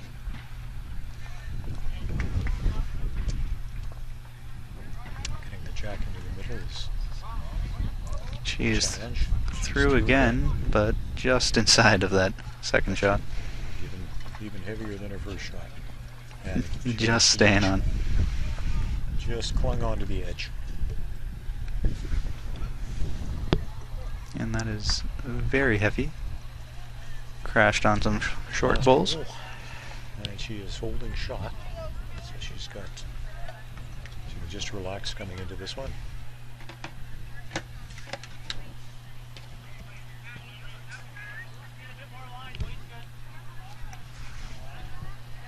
Which is quite often all you need to do to get second shot. Just relax. If she's here, Just about. don't know if that's enough to do it or not. Just about. Close. Just one. Makes it 13-5, and we're halfway through. And how are we doing on the other greens? Looking behind us here, New Brunswick's at 8, Alberta 10 in the men's pairs. 7-6 Quebec over Saskatchewan men's pairs. 8-4 Saskatchewan over Quebec in women's fours. 11-6 Nova Scotia over Ontario. I think that's women's. 11-6 I see there for New Brunswick over Ontario. Is that Ontario B? Mm-hmm.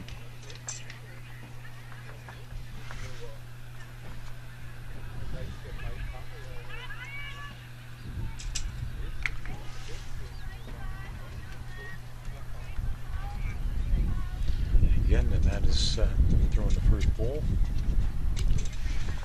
Batting in the typical position.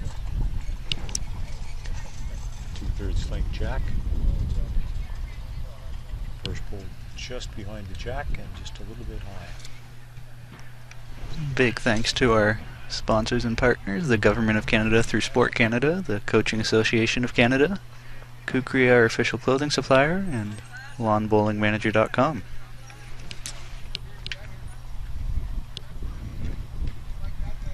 Eleanor seems to have gotten her weight quite well here now. Yeah, that's a much better bowl. Certainly got the line on that one. Mm-hmm.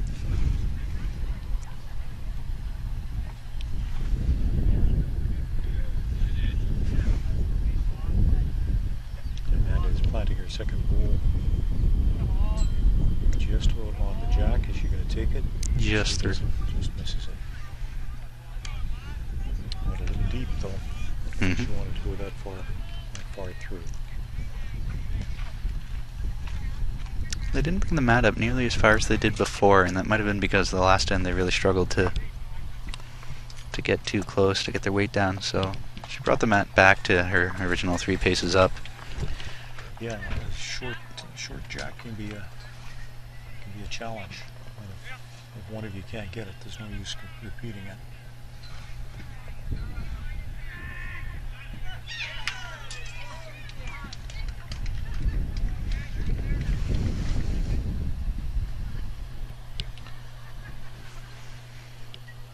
Bird's third ball is a good adjustment there. No, coming up short. But Line was good. Great adjustment over her second ball, but she's in the contact.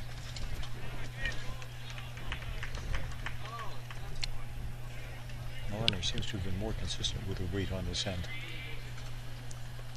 It's definitely been a much better end here for Eleanor.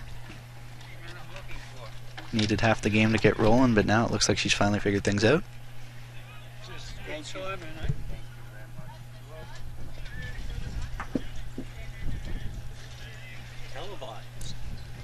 Amanda's switching hands.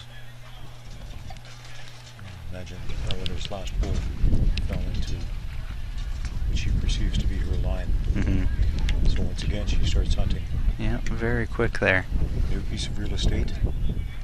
In the ditch.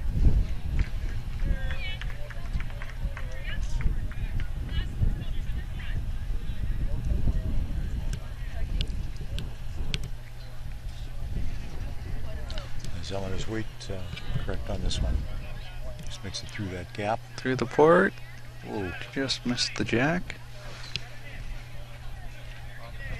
Sure cuts across the green there, doesn't it? It sure does.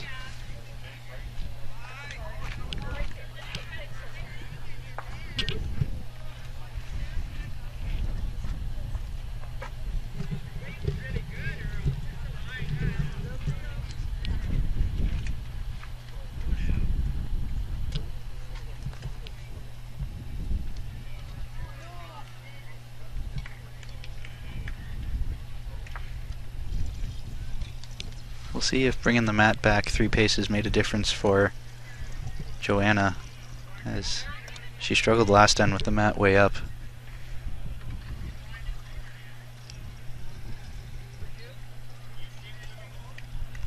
She delivers her bowl.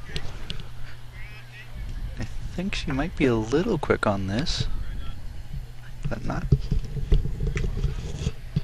quite connecting there. That was probably close to ditch weight still.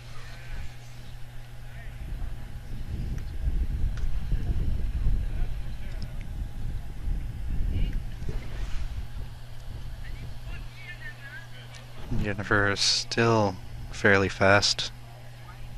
Found a friend to stay alive. Jennifer's having a challenge mastering the weight on the screen.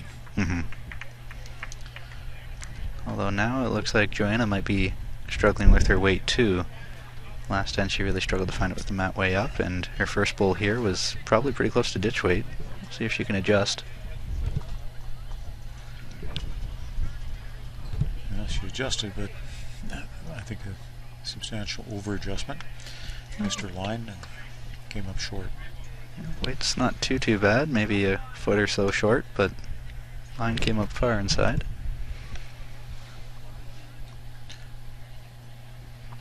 And Jennifer seems to have adjusted a little bit better on this one. Yeah, that's a much better adjustment. And that'll do it for shot. Jack Wade. That's number 1.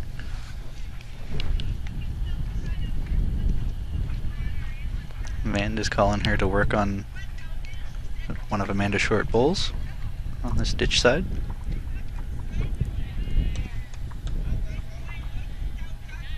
That might be a little easier too. You don't need to be as concerned about your weight. You just have to make sure you make contact. I think she's just outside. Yep. So Invictus is just sitting 1 at this point in time.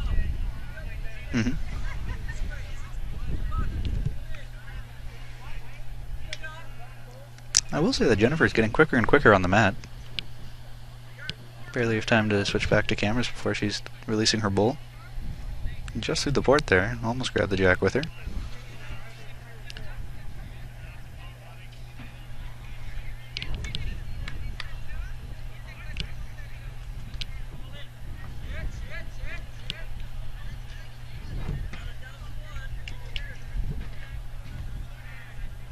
And Joanna's going to come down and take a look. An appreciation as to how far back she is. Looking to see what else she can do, because I don't think she's feeling too confident with her draw weight right now. Yeah, you're right. Yeah, and that's a really tough situation to be in then. When you're not confident with your draw weight, then that really limits what you can do.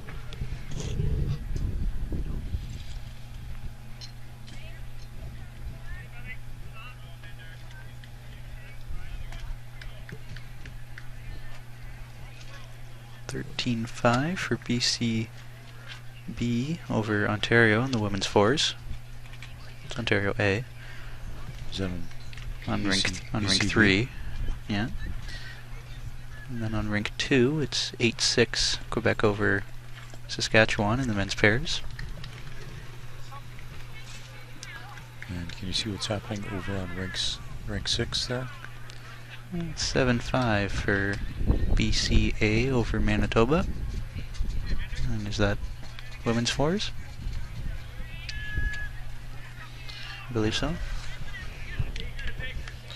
And BCB dominated over BCA in the morning game with the ladies' fours.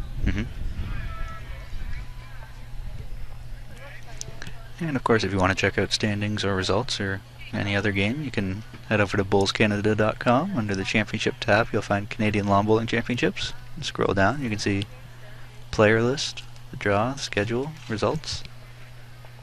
really great feature. If you go to standings and click on your team that you're interested in, a new window pops up and it'll show you every game they played and what the score was. So that way you can see who their opponents were without having to look back at results and going round by round. I was talking with Earl Friedman during the break, and I understand that the Ontario men's fours are undefeated at this point. Okay. So they're 3-0. As this is round number 4. And that is a very competent team. They've been together for several years. Earl's a bit of a new addition, actually. He's subbing in for Stephen Miller, but those Ontario Fours lads have been to nationals several times the past few years. It's very competent crew. Gord Legacy at skip, David Llewellyn on the front end, and I think Martin Foxall's vice. Well, we've been talking about that, and everyone's picked up a 2 there.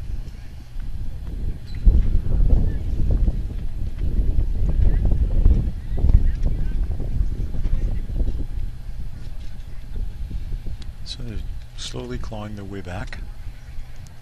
10 ends in the book, 8 to go.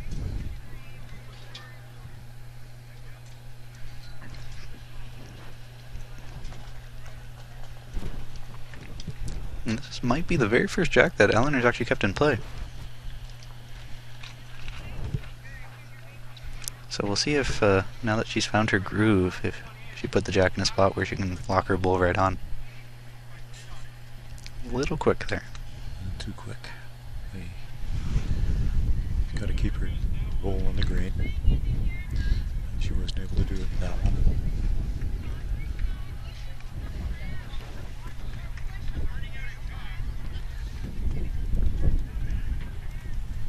Amanda throws a great weight on that bull.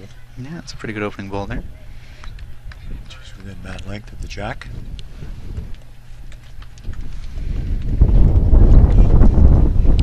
Let's see if Eleanor can make her adjustment here. Just needs to take off a fair bit of weight.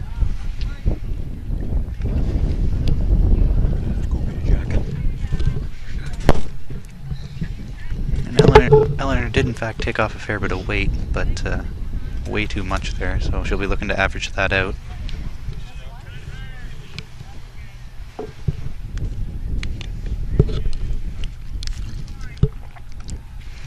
If you have any questions or comments, reach out to us on Facebook or Twitter, at BCB Bulls on Twitter and at BCB Official on Facebook. We're doing our best to keep things entertaining here for you. 2 good bulls there from Amanda. I haven't heard any complaints about the stream right now, so I'm guessing it's still live and active for folks without cutting out too much.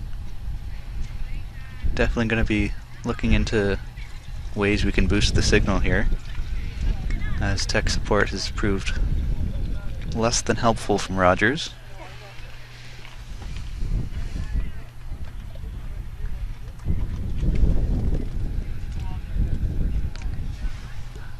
Amanda's currently lying 2, looking to add a third to the count. She is a little bit wider this time, but the weight is still pretty consistent.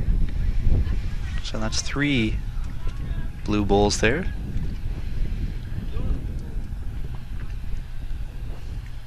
Eleanor's just looking to add a few feet on her last.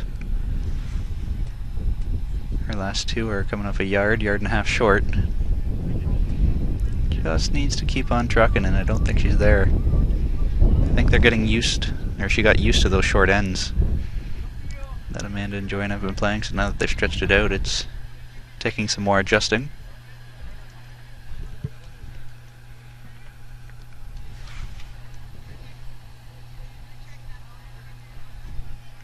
Big thanks to Davey Matthey, Annie Matthey, and the whole host organizing committee for making this event a go. It's been a long process, I'm sure. I've been working with them relatively frequently, but they've put in countless hours to make this event happen. All the volunteers, umpires, takes a lot of work, so big thanks to them. I'm also told there's also a lot of volunteers from neighboring clubs that are coming down to help out, which is great to see.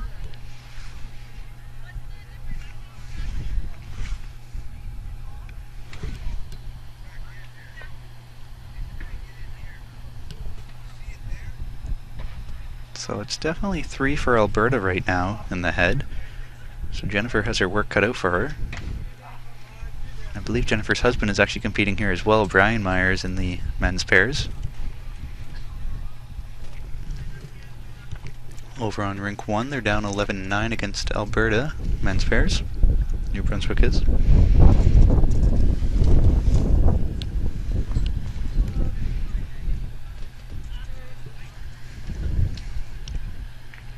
I believe Joanna's going to be on her backhand, as they tend to not really like this ditch side hand. It's a very fine line. It'll either hang out or cut across.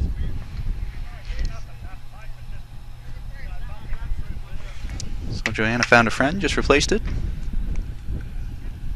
So it's still 3 for Alberta right now.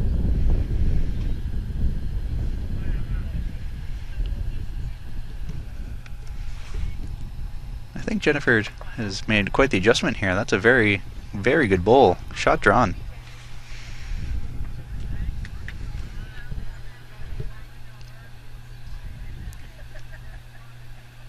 Amanda's taking a close look here in the head, using her fingers to try to tell.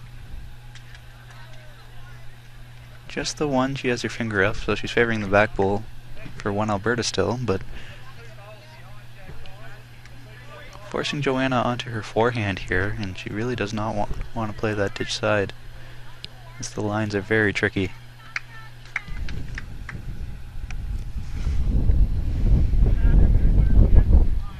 We'll see if she's adjusted her weight. Her last bowl was well through the head. And that's a very good adjustment from Joanna. That is shot itself. What a beautiful draw.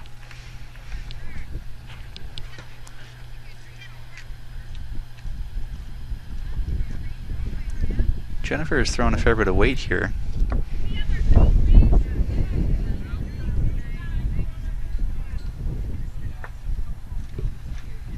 And that made things a little bit tougher now, as the jack is directly behind Joanna's last bowl. So it's still 1-2 for Alberta, says Amanda. We'll see if Joanna can add to that count. I think you definitely just want to make sure you're past the jack. You don't want to leave any sort of a wing. And she's coming up short on this.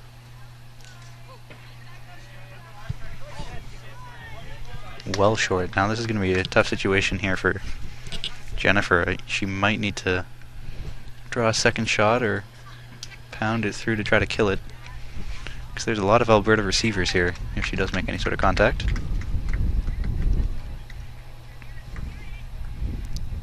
No harm there.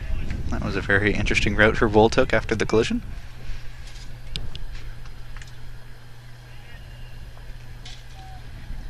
And now Joanna's throwing her last bowl here. We'll see if she can just draw in. A little tap on her bowl to pop the jack back a couple inches would be ideal. But I don't know if she's going to make it through the port. Good draw weight, but just inside. So I believe that's going to be 2 for Alberta, unless they're going to measure to see if there's more.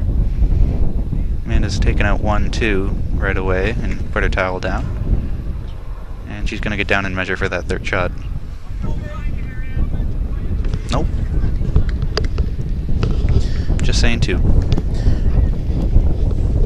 So that makes it 15-7 for Alberta now after end number 11. Just had a chance to see the scores on rink 2 with Saskatchewan against Quebec, and it was sitting at 24-3. Holy smokes. So Saskatchewan is really running away with that game then.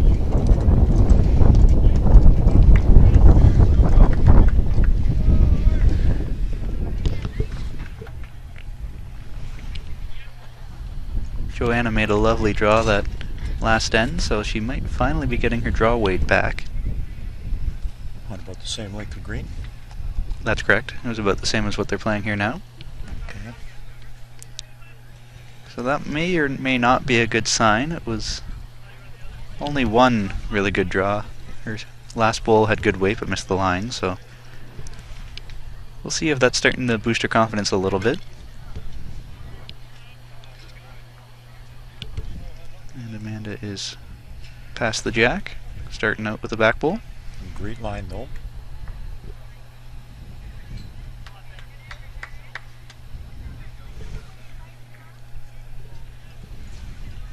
Looks like Eleanor may well be through the head as well. I think she is a little bit shorter than Amanda's, not by much.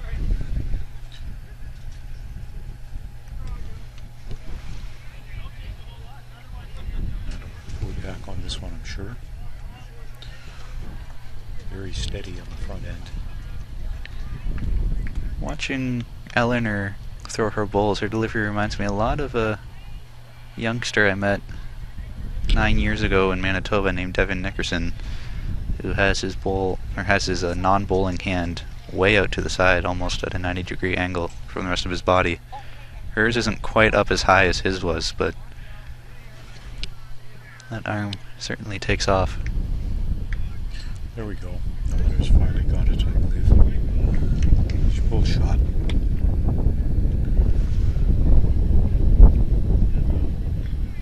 Amanda's been having a little bit of trouble taking the energy off her bowl. Really struggling to find her weight here. Like this could be the changer for her.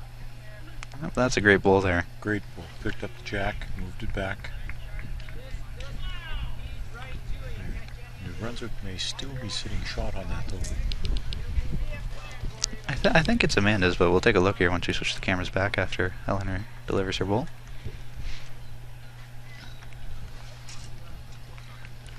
Oh, you could be right. Eleanor's putting a second one in right now. Mm-hmm. Very nice touch. That takes the confusion out of it. Nice That's shot itself.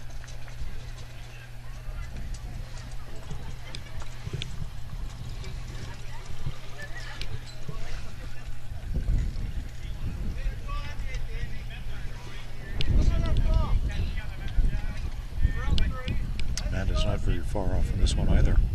And she's Picks up the kissed jack her. again. Takes it to her own bowl in the back to sit two. Yeah, two Sweet shot. Well done, Amanda. Alberta Blue. Certainly puts a pressure on Eleanor to repeat performance. Now that the jack is moved. She had two beautiful bowls. Now the jack's gone back a substantial distance. She's going to make the proper adjustment. Certainly got a good line on this. Mm-hmm. From our perspective anyway. But I think she's through. Just through the head. That was a very good line, though.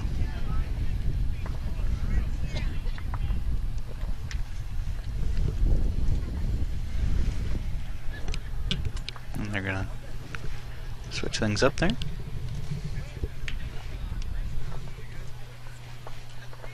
And if you have any questions for our youth and development coach, Daryl Fitzgerald, you can find him on Twitter at Canadian Bowler. I'm sure he'd be happy to answer any questions you have. He can give you a few coaching tips, maybe. He also has a blog. If you check out Canadian Bowler, I think you just need to Google that and you might be able to find his blog. Post articles now and then, or a little write-up about something bowling related now and then. I just checked out the booth over there for the Bowls Canada items that they've got for sale. Some really nice sweatshirts and t-shirts, hats. So for the people that are in Victoria that want to pick up some of that equipment, it'd be good to stop down to one if you, particularly if you haven't been down here yet, to see some of the really great bowling that's going on. Mm-hmm. Yeah, we always try to get a few new items each year whenever we place our order.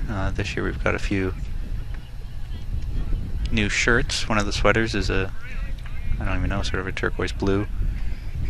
I have a new jacket, which is water resistant, I'm told, and has a hood that can fold up into the zippered back, so it can kind of serve as a neck rest when it's folded up.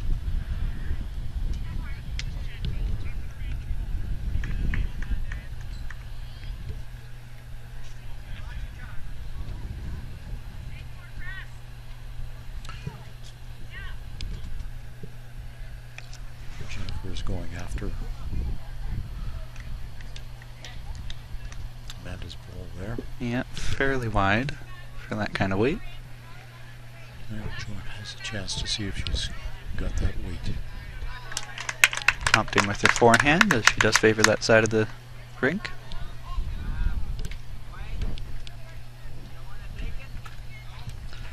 She seems to be struggling with it.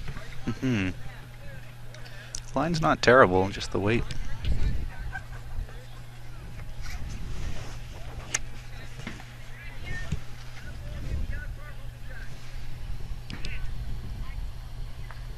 Well, that might have helped the cause a little.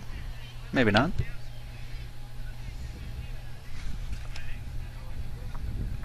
Try one more time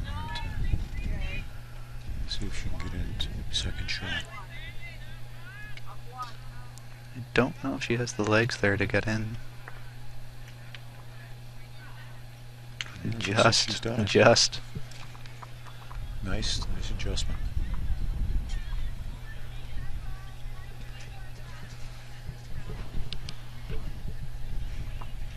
Coming down, found the port. On the port, sailed through. Yeah, found every hole.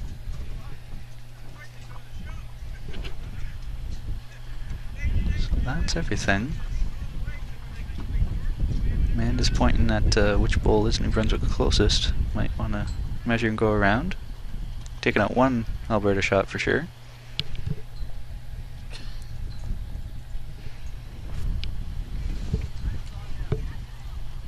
Eleanor saying there's 3 there, I think, right now that they've kicked out.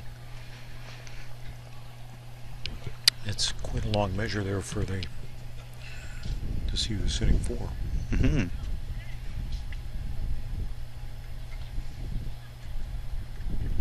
Not quite. It is 4. 4 though. 4 it is. I'll make it 19-7 now after 12 ends. Starting to get to crunch time here for the New Brunswick women. With only 6 ends to go and they're looking for 12, that means they need to score at least 2 every end in order to tie. And that 7 in the first end really hurts, because if you take that away right now it would only be 12-7, and that's a much closer game. It certainly makes it tough. I don't want to lose a 7-ender at any time. Mm-hmm. I'm quite shocked that that we've seen 2 of them this week already on the rinks that we've been streaming. I remember when it first happened midway through the first round game there. 2 7-enders and an 8-ender. Yeah. Well, after the first one, we thought that would be the highest one we'd see. We wouldn't see another high-scoring end while we're here, but proved us wrong twice. Later that game, there was an 8-ender, and in this game, there's a 7-ender.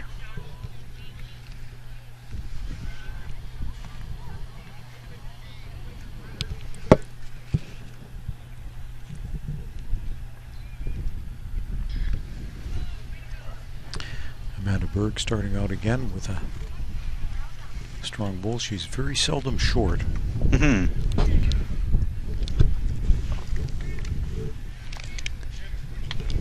She's been in and out of the national program for several years here now, and I know some of the drills that she would have faced would have been making sure that you're reaching the jack all the time, because back bowls are potential to be useful, where short bowls less so. So you always want to make sure you're at least reaching. Well, it's not often you'd see the jack going ahead.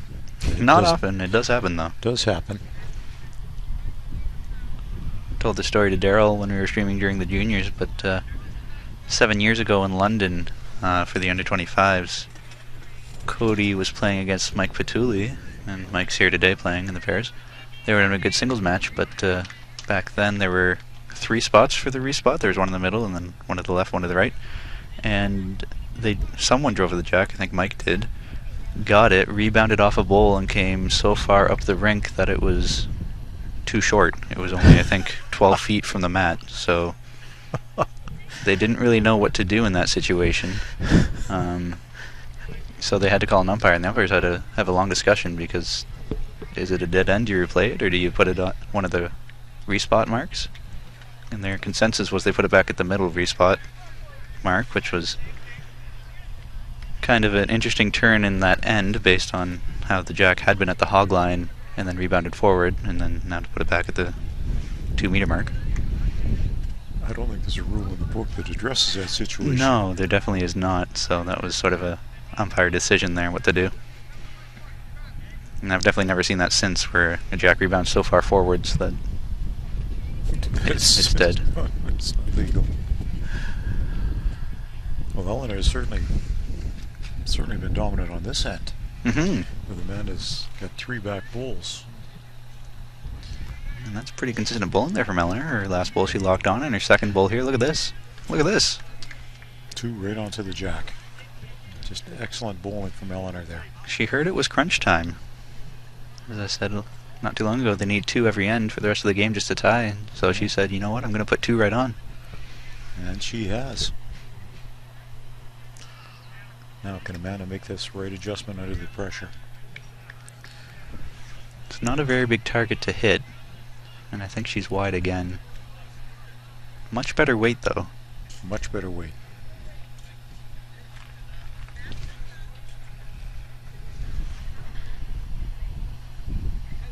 I'm surprised to see that the 3 bowls behind.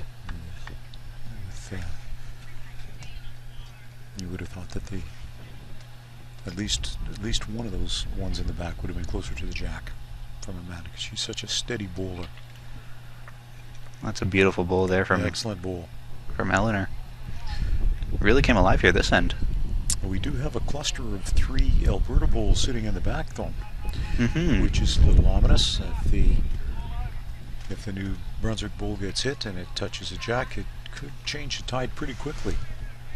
It really depends on the angle that would make contact. Right now, I think the jack would probably squirt diagonally sideways. That might almost kill if you hit it with enough weight. I don't know if it would be able to go straight back to Amanda's bowls waiting there. But I guess it really would depend on how you make contact. And certainly the green is favoring a runoff this way too. Yeah, it definitely does, as we saw a lot of narrow bowls come out of bounds. Even a jack that was thrown came out of bounds this way. And John is just under pressure right now to get 1 in the head. And certainly 2 down, but possibly even 3. This looks like a pretty good draw here. Lovely draw coming in. That is a beautiful shot. Oh, beautiful. I think it's still 2 for New Brunswick from this angle. But she's certainly taken away the measure for 3, and that gives she's within a foot of the jack. And that makes it easier for her next bowl too. She just needs to play that same bowl and rest it and flop in, and that'll be second shot instead. Although not anymore. Ooh, not anymore. That is getting to be a very tight. New Brunswick has made a really nice comeback on this end. Very tight head there. Not a big target at all. Just shows the importance of having those bowls in the head. Yep. 2 bowls relatively close. A good bowl by your opponent, and it can be used, and all of a sudden you're sitting solid 3. Now there's an interesting call. Solid 3 and possibly 4. Amanda just said she likes weight on the other hand, and I think that's a bit of a risky move right now. I think I'd be inclined to build the width of the target a little bit before I went for some weight. Particularly that it was only the second bowl. I think I would have saved the weight for the 3rd bowl. I've seen this so many times from watching games where one team gets a hefty lead, and then the other team puts together a good head like this, and the team that's winning then starts to fire and misses, and the energy changes. The energy changes, and it opens the door. Whereas if you weren't caring about the head right now or the score, and we're just looking to draw, second shot, third shot, cut your losses here, that really stops the energy from changing as much. She's trying a weighted shot again. Firing again. Oh, and she makes it. She makes it with a rebounding jack to still be down 3. Rebounding 3, but it certainly made it a lot easier to. That'll be much easier for her last bowl, but she had a very nice shot on that. Just a small target to hit. And Jennifer is well through the head. Well through the head. All that Joanna has to do now is draw something within 3 meters. Yep. Although after throwing 2 drives, that can be difficult. She's going to come down and take a look, which is probably a good idea, just to calm the nerves a little bit and just sort of slow things down. Yeah, pair of drives, and then you've got a draw, which which is also a good exercise for people to be doing, is drive draw. Absolutely, that's a very good drill that everyone should learn to master. And of course, taking a walk down to have a look at this time is pretty good strategy as well. It just helps you cool down, shake your arm a bit, get rid of the drive weight. And it's a good practice to get into, to go down and scope things out. Cool down, think about it. Just like having to bowl a new end. And she is really taking her time here, and she's visualizing and just slowing things down, which is good.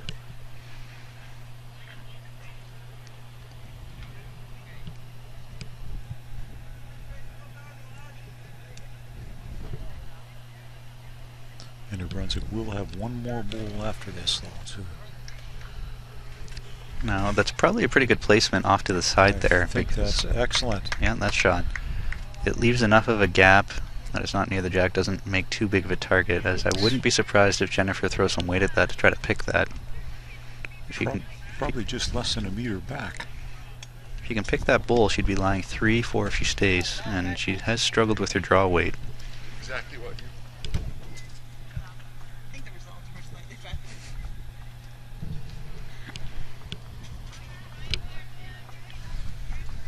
Do you think she's going to fire at that, or do you think she'll try to draw? I would suggest a draw myself, but like you say, she's struggled with that, and it looks like she's going after it. Has she got it? She's holding close. out, just held out. Just held out, going down one. But I guess it was worth it though to if it went out. When you need the points, you might as well go for it. You're only going to go down one. Yeah, definitely worth it, as they needed some points. That makes things difficult here. That might have been the game changer, really. The risk was one down or four up. So that was end number 13. 5 to go. 20-7. The opportunity to recoup this game is slowly slipping away. If you are in the area, come on down to the Juan de Fuca Club, where you can have a lovely chat with our president, David Calum, who's standing right behind me. He's scoping out the competition, and I'm sure he'd love to hear from you if you're in the area. Fantastic gentleman that I've had the pleasure of working with for the past few months. All the way from Saskatchewan. I believe you said to bring your comments and compliments as opposed to your criticisms. Yeah.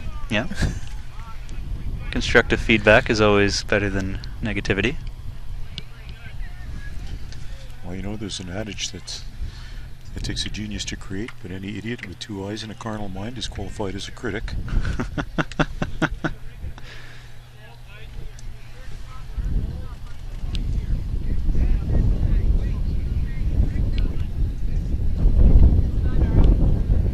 Eleanor has really found her game here now. It took her, what, 10 ends to get going, but now they've really found their groove. Well, she's giving Amanda a game, that's for sure.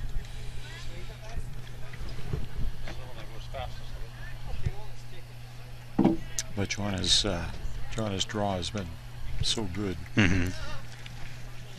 She's had a few rough ends where she couldn't find the green, but she lays it down so nicely that she's able to make the adjustments.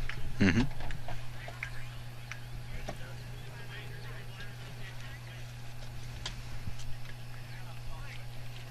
looks like Eleanor's made a nice adjustment on this bowl. Yeah, she's really coming along here. Just her width. Green was just off a bit, and she's a little bit shy. What would you make that at, Jake? About 2 feet shy or 3 feet shy? For Eleanor's bowl? I wouldn't even say that. Maybe 2 feet at most. 2 feet? And Amanda's obviously practiced making sure she doesn't have a short bowl. Yeah. It certainly shows.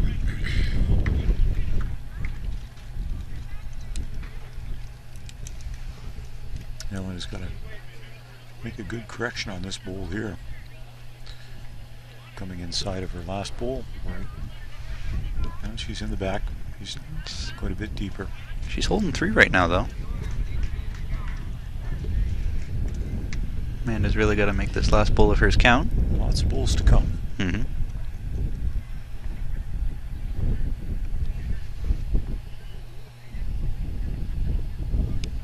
And as Amanda finally made the right correction on this, she's close. She's Not quite there. That's not quite there.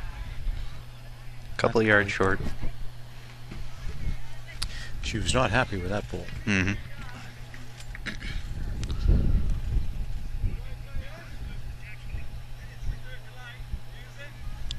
Miller's going to stay with that hand. Try to get around Amanda. Does seem to be the more reliable hand.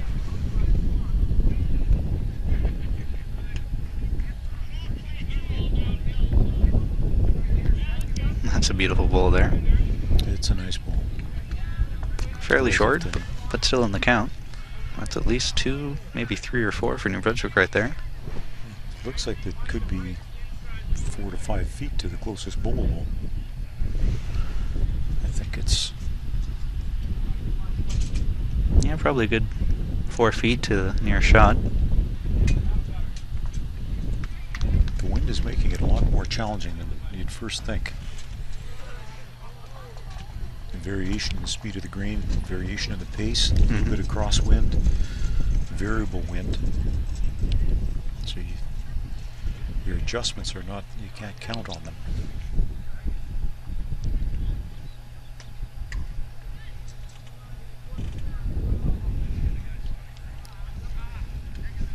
And Joanna's coming in totally open side here. Mm-hmm. And she's got her weight, she's got a lovely bowl. Just a little spicy. Just a little heavy. She found a friend, though, so that certainly helps their cause. Pushed her over. Could be in there for a shot, couldn't she? I don't think that's going to be close enough for shot. Okay. And Jennifer is just wide. I think she was looking to push in one of Eleanor's bowls there. That was probably a decent weight to get the right connection if she would have found it.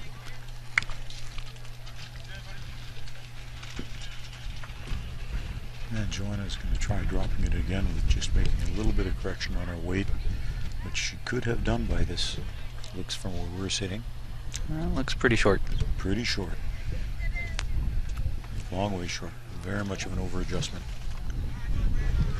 I wouldn't be surprised if Jennifer's trying this again here. No, she's switching hands. There's lots of room to draw. There is lots of room to draw, but I thought for sure she would just be looking to work on Eleanor short bowls to bring them into the count, bring them into the head, but not the case. It looks more to me that she's going aggressively after Joanna's bowl. That is another option. If you can pick out all of your opponent's bowls, you're going to be sitting pretty.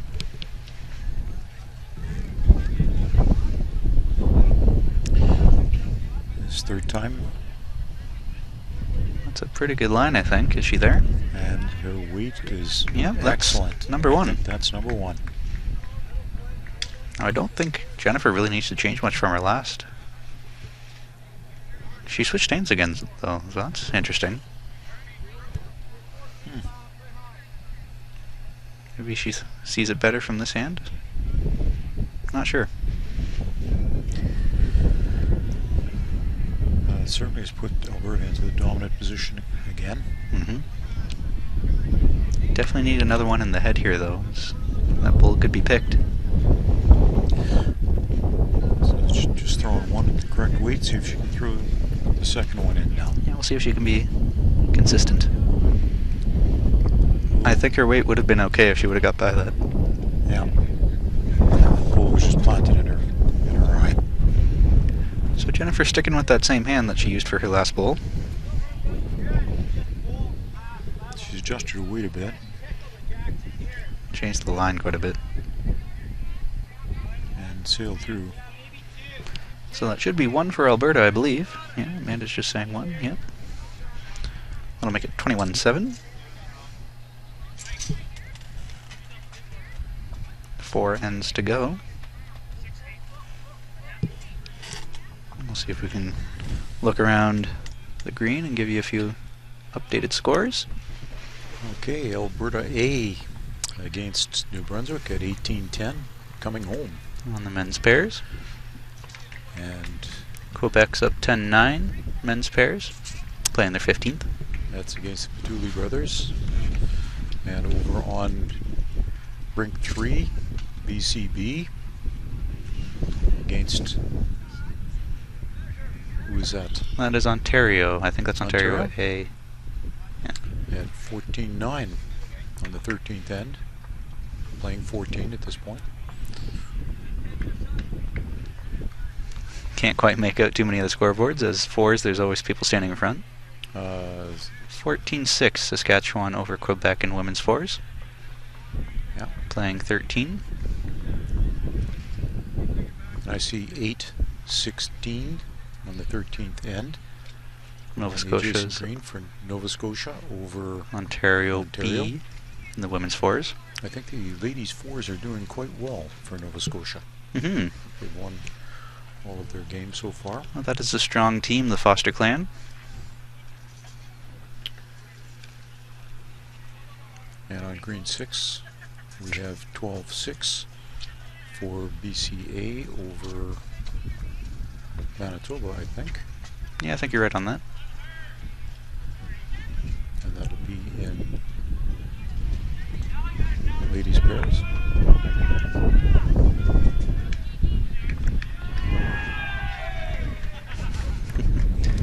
I hear a lot of cheering over there on rank 5, green A.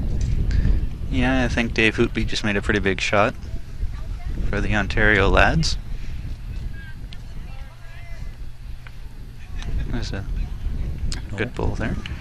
Yeah, so Dave Hootby's team in Ontario B, I was talking to one of their players, Ian McPherson. This is the first national he's been to, and he's been trying for 35 years. Oh, my goodness. So he is thrilled to be here, as he's been waiting 35 years to get that Ontario jacket.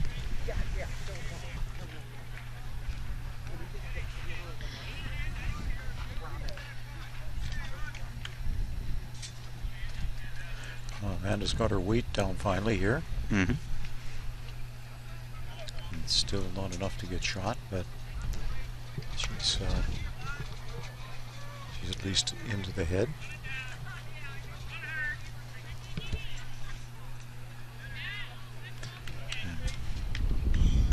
Eleanor appears to have gone quite narrow again. Mm-hmm. Now that the jack is off center here, this is going to be interesting to see how the rest of the bowls are played, because when you play the ditch side and you're out that wide, it tends to hang, but since the jack is off center, that might actually be a good thing. Certainly see how quickly people can read the green. And Amanda's upped her weight a bit. Mm-hmm. Will it stop in time? I don't think so. Might be a little bit of a downward slope as the greens pick up pace. I think what we see there is just the greens get a lot faster as they get beyond the mark. We're seeing them dried out to the point where you're starting to see some clay now, which is quite a change from the first day. Mm-hmm. Ooh. Eleanor bumped Amanda in there. Maybe put it into a measure situation, I don't know. I'm still favoring New Brunswick on this one. Yeah, that's very tough to tell. I couldn't tell you.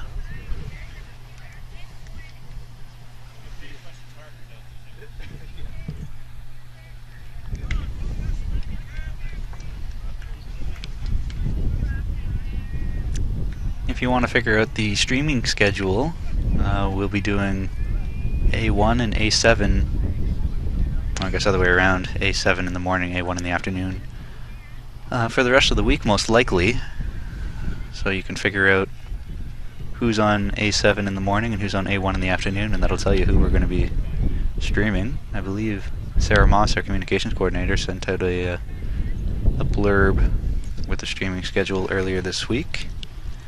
But that's a quick way if you want to figure it out yourself. And of course, people have to realize it's a bit of a challenge with the equipment. We can only visualize or only broadcast one green. That's right. one green each way, and unfortunately it's usually the ditch green. Yeah, unfortunately that's the case. We do have cables to connect the cameras to the main computer here, so we can only go as far as the cables will allow, and well, that's a pretty aggressive bowl there. Just had an awkward shot where shot bowl went out, leaving Alberta sitting 2. Yeah, it'd be nice if somebody could rig up some sort of idea that we could track the bowls from overhead, take our selection of greens, vary between them like they do in curling, but I don't think that the technology's there yet for bowling. It might be a little difficult to have that portable that we could take from green to green, year to year when we're traveling wherever the majors are going to be.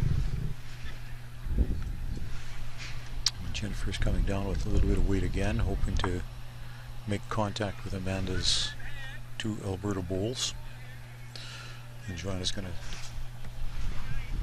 come down with her forehand. No, her backhand, excuse me. She was just signaling that the one bowl was out.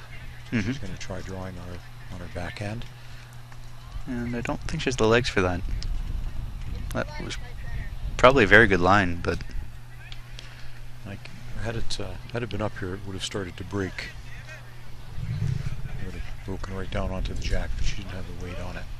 I think that's going to be inside. It's going to be inside and out of the green. Yep. Out of the rink.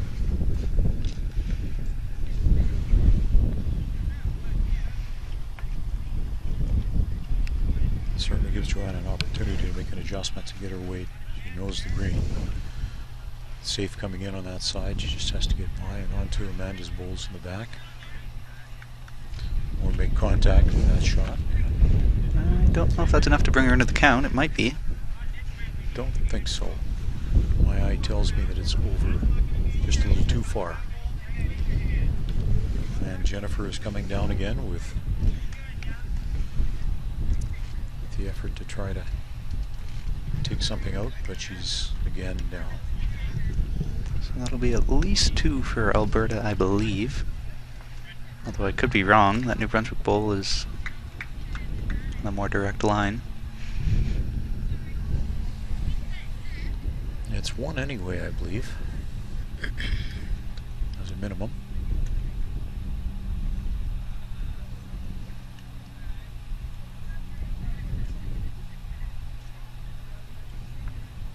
Yeah, you're correct. It's definitely 1. And we'll go, and it's just 2. Like 2. Just 2. Makes it 23-7 here after 15.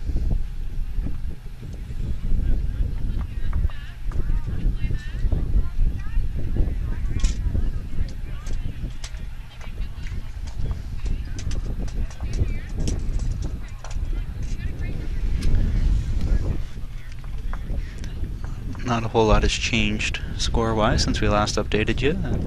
Teams that are winning are still winning from the looks of things.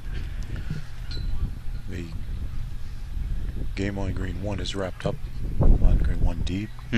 That was the Alberta New Brunswick men's pairs game. I suspect that Alberta took that one. Yep. Yep.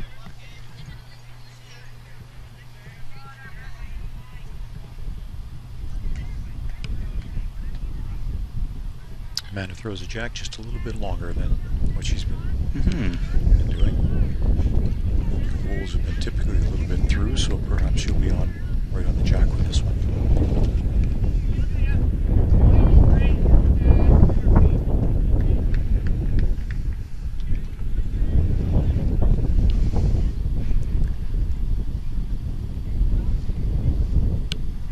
This is going to be a very difficult game for New Brunswick to get back into with only 3 ends to go. They're going to need to get a 5, and a 6, I think, just to tie it.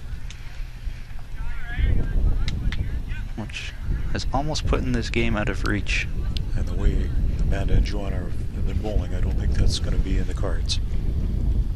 No, they certainly need a big change of wins.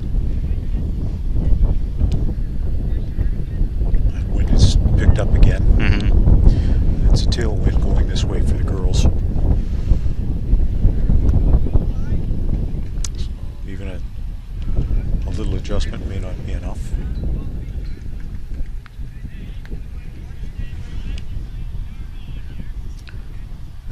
certainly does look like a good adjustment for Amanda as she's sneaking up on the jack.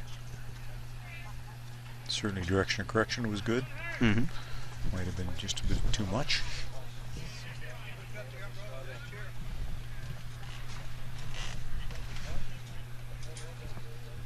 Nobody's using this chair? I've got to sit down my back.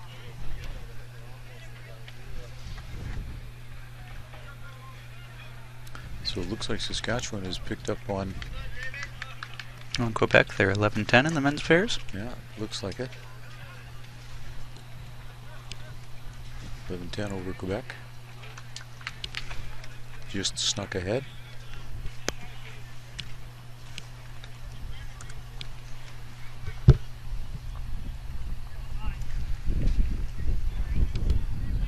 Great weight there from Amanda.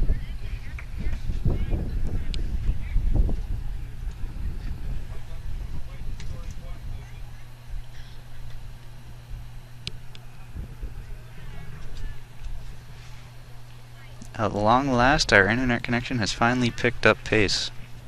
Are you getting some feedback that it's working? I'm doing a speed test right now just to see where things are at, and our download speed before was only 2, now it's up to 6 and a bit, so that's still not great by any means, but it's a heck of a lot better than it was. Unfortunately, our upload speed's still not breaking 1. Ugh, disappointing.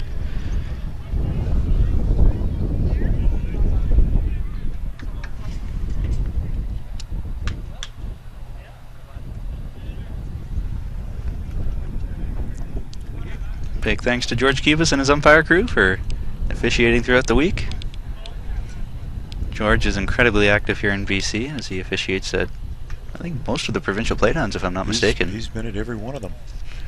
Of course, he was playing in the senior triples as opposed to officiating, but every other provincial event that I was at, he was officiating. I'm sure it's greatly appreciated by the folks of BC. I know we greatly appreciate him heading the event here as head event umpire.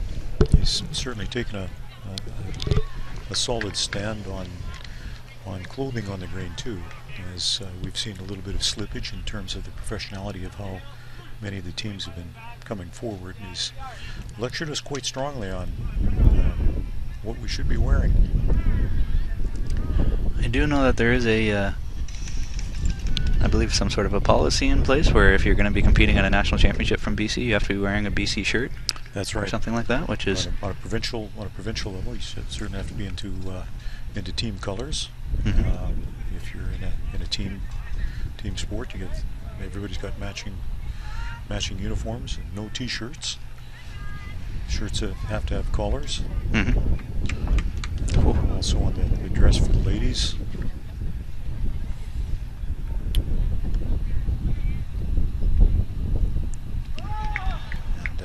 Certainly no excuse for any violation of that. He's been quite vocal on what should and shouldn't be worn, which I think is extremely good to raise the profile of the sport, and certainly how it adapts to international standards.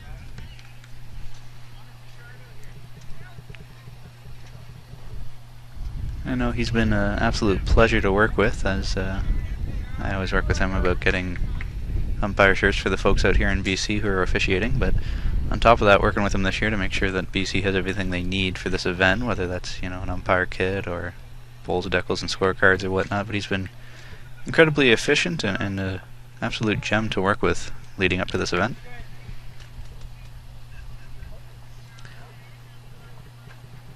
The majority of the people in this sport are so great to bowl with or work with.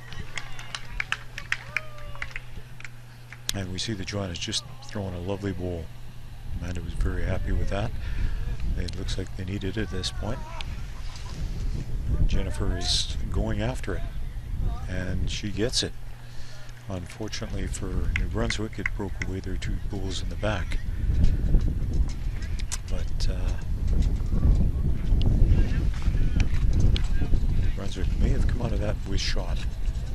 You see anything different on that, Jake? It's kind of tough to tell once I flip back between the other cameras here. I'll let you know what things look like in a second. And yeah, New Brunswick still has one for sure. And I believe Joanna's come up short again. Yep, that is a mulligan, and I'm sure she'd like to have that back.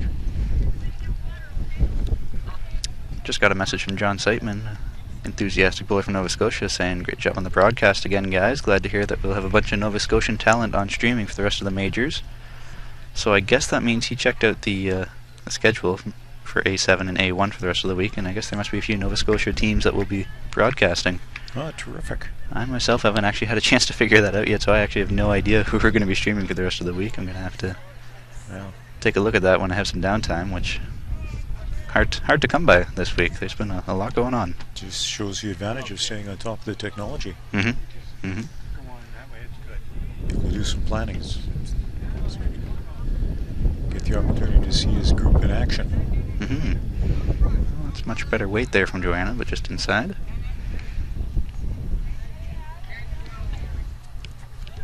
We did have the opportunity to see one Nova Scotia game there yesterday, with Nova Scotia triples taking BC in the last end with that 8-ender. I'm very pleased we got that on camera. That's a thriller of a game. I can't wait to watch that again when we have some downtime. I think there's a lot of people that are going to want to see the recording of that one. I'm sure that might be our most popular game. So New Brunswick did score there to make it 23-8. 23. Oh, excuse me. We'll run that on the Alberta game here. Yeah.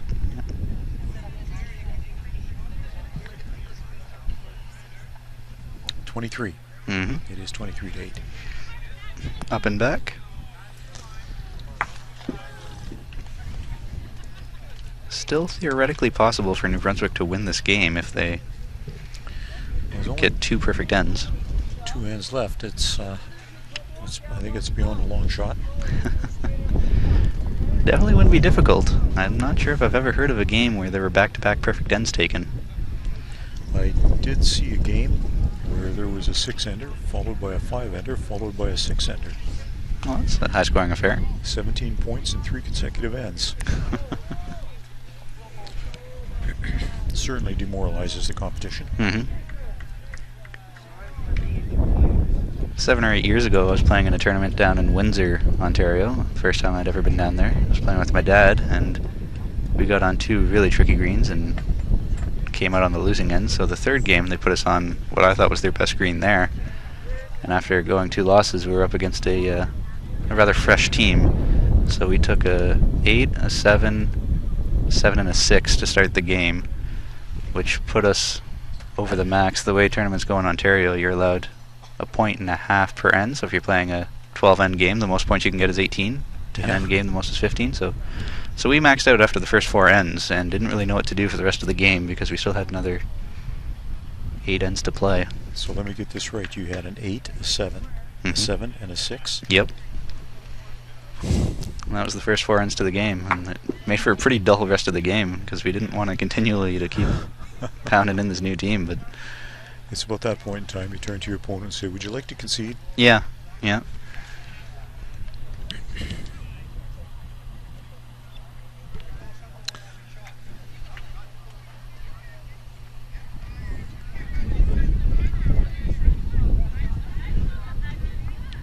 Just through.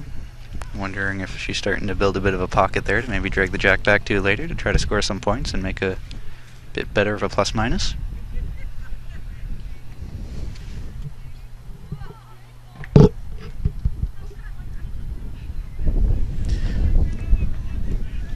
And it seems to have a challenge just adjusting her weight there.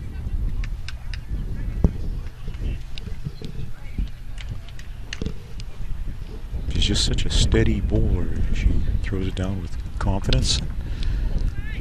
With the weight control, it's just a little shy. And Eleanor took advantage of that. That's a beautiful bowl there. Great bowl. Less than 6 inches behind the jack. It's kind of unfortunate that it took Eleanor and Jennifer about half this game just to finally get their weight down and get things going, because this could be a totally different game if you only tune in from about end number 9 till now. It's been a much closer affair than the first half was.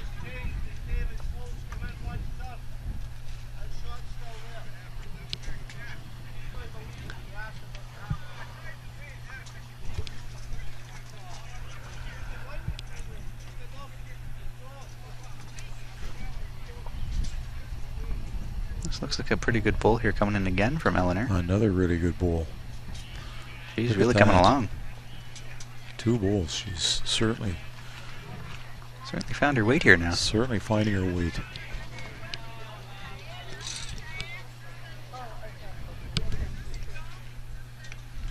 Amanda's delivery is so nice and consistent, Mm-hmm. and she's made a good. Oh my gosh! Just through. Just came through. Her weight is just so consistent. Hmm. And, you know, just to take off that 1 yard, it's just a tiny fraction of an ounce on your delivery. So apparently in the morning we're going to be streaming Saskatchewan versus Nova Scotia B women's triples. John's telling me. So he'll watch his friends from the Wanderers Club play against a friend from the under-25 Sydney Boyd from Regina. Thanks, John, for looking that up. So that answers my question for tomorrow morning anyway. Saskatchewan versus Nova Scotia B women's triples will be on the agenda, I suppose.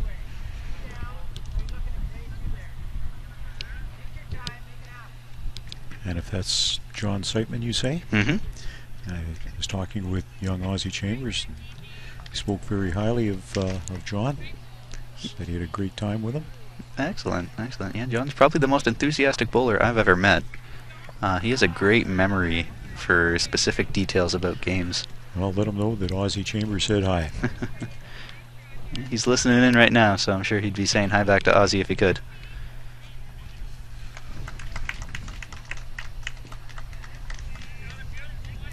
And it looks like Joanna is just falling a little bit short. So it's still 2 New Brunswick in the head right now. See if Jennifer can get her weight down. She's been battling with that this entire game, trying to find her draw weight.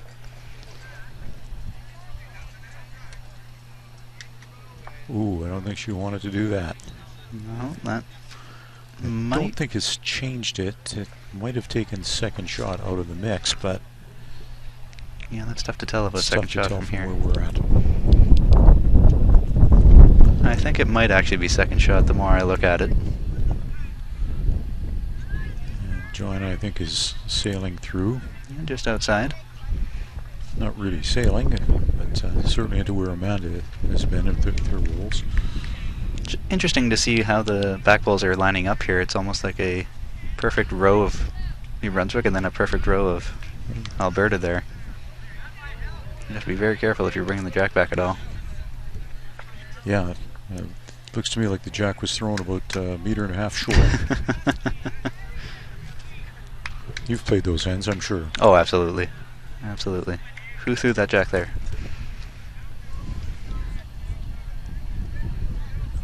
This might be a better adjustment. No, it isn't. It's still going to fall short. It's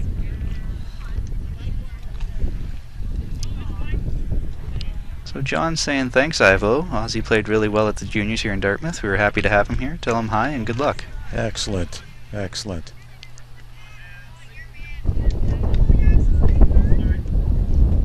I can say he was definitely one of the best dressed after the event finished, as he got a excellent new shirt and pair of pants from the Sitemans that they brought back from Australia, matching yellow.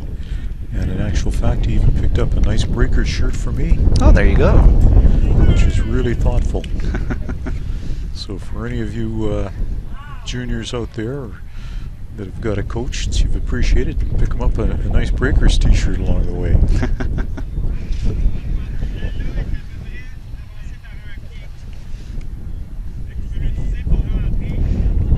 I thought you were going to say for any juniors out there, make sure you bring yourself back a shirt, regardless of whether you know them or not.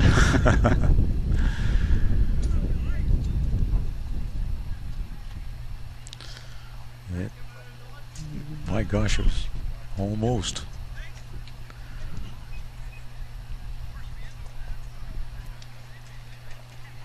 This is close. It was really, really thoughtful of somebody down there and at the juniors to pick up all of that Australian gear for the kids, Mm-hmm. for the juniors. Yeah, that was John and Anne-Marie Siteman as they play in the Australian Open. So they went down for their second or third year here, and they brought back, I think, something like 80 T-shirts. That was one of the one of the, I think the best set of things that they could have done. Mm-hmm. Best trophies or awards or opportunities. All of these young people get a chance to pick up some gear which has been prevalent in Australia, that it really encourages them and gives them a new perspective that the sport's much bigger than just Canada and just their own club, and makes them feel part of an international fraternity. Definitely something to aspire to as well, as many of the under 25ers are looking to win, as the winner gets to go to the World Youth Championships. So anyone who's competing at the Youth Championships, even if you are under 18, it gives you something to aspire to once you turn 18 to be able to try to win your way to Australia.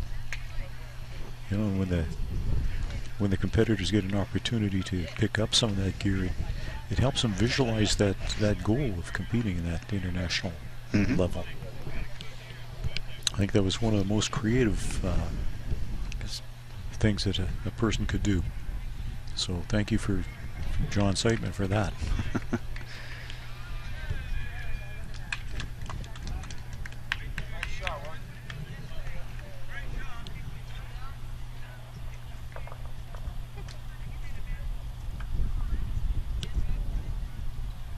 Look at that. That's a pretty decent opening there.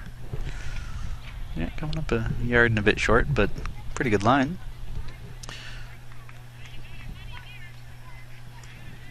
So we're finally back to playing pretty close to T, which is what New Brunswick was trying to do the entire game, I think. I think so. And on the last end, they're finally successful at being able to do it. Well, it certainly made Amanda start searching. Didn't notice till right now, but Eleanor has some very nice shoes. There's a nice purple stripe up the side. That looks quite pretty. I always start to worry when my wife buys a pair of shoes like that. They've got some nice color on, because I know sooner or later she's going to find a set of bowls that just match her shoes. Yep, yeah. I'm sure there's a set out there that looks like that, and if not, there probably would be soon. Yeah, it'll either be a turquoise bowl or a purple bowl.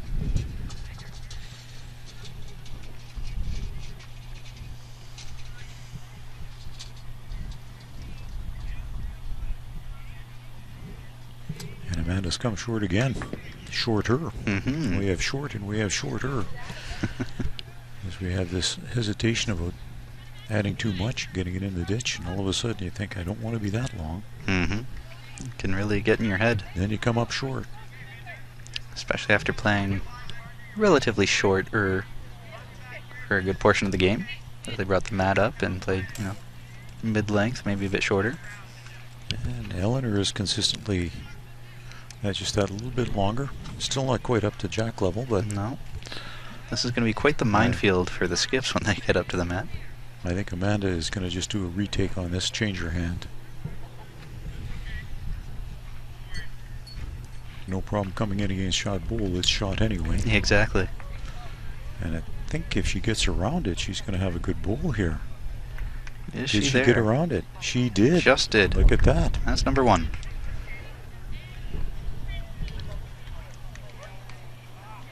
Yeah, I would have to say that of the shirts out here right now, the Alberta shirt has to take it. It has to take first dibs at being the nicest shirt. I just wish Quebec could bring those shirts out again. Yeah, those were they had on the first day. Absolutely gorgeous. I hope they do wear them so we can get them on the stream at some point, because they are phenomenal. It's interesting whenever you do go to an international event, you look at all the other countries and see what they have, and you sort of, I wouldn't say rank them, but you look out and you scope out and see which country has the best shirt. And if it's Canada, you're super happy because everybody comes up to you asking to trade, and if it's another country, you tend to go over to them and see if you could trade shirts or if you can get a spare, because it's always nice to have a little collection. I'm happy to say that for all the international events I've been to, Canada's certainly been in the top handful of nicest shirts. Not that it's a contest or anything like that, but it's nice to have other countries looking at you saying, hey, I wish I had that shirt. Yeah, it is.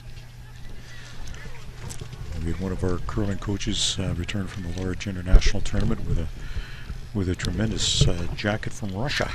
Ooh. I believe that there was a little bet made on the side as to whose team would win, and needless to say, the Canadians won.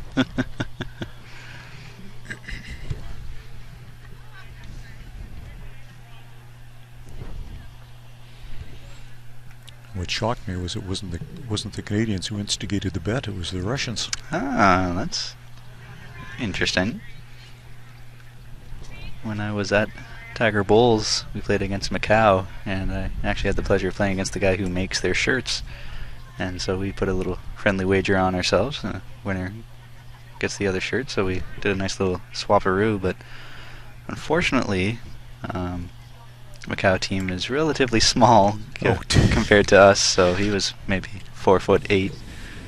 So I didn't quite fit into the shirt and the sleeves, because they were a long sleeve shirt, which was interesting. Most teams have t-shirts, but they were the only team there with a long sleeve shirt, so it came up quite short in the sleeve length. Now when I was there, my shirt ended up to be an XXL, and I normally wear large in Canada. Mm-hmm. Mm-hmm. For the Tiger Bowl shirt, it was marked XXL. Yeah, over there a lot of people are much, much smaller. And very fit. I noticed that as I walked around Hong Kong, the people are much more ambulatory than they are here in Canada, and very fit.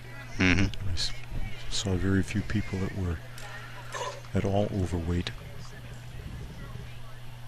Certainly would not like to drive in Hong Kong. No, I never would. I don't think you could pay me enough to do that. That is a frightening scene. But it's the only place that I've ever seen a McLaren dealership at street level, immediately adjacent to a Rolls-Royce dealership.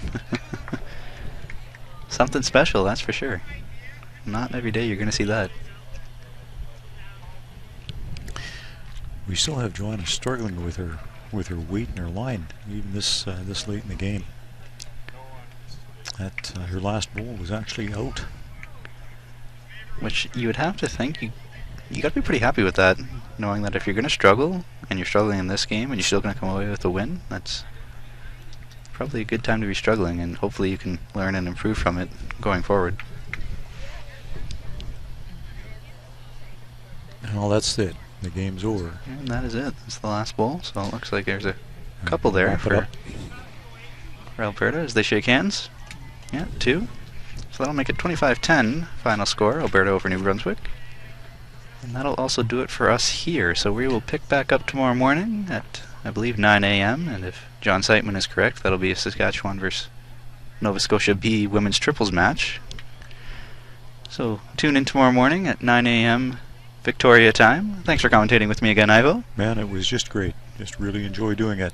Absolutely. You do a great job, Jake. And thank you for doing that. Thank you for your services out here. I'm sure for the bowling community, they really appreciate it. Having any opportunity to get a visualization of the Nationals is be well appreciated. Thank you. My pleasure. So tune back in tomorrow morning at 9.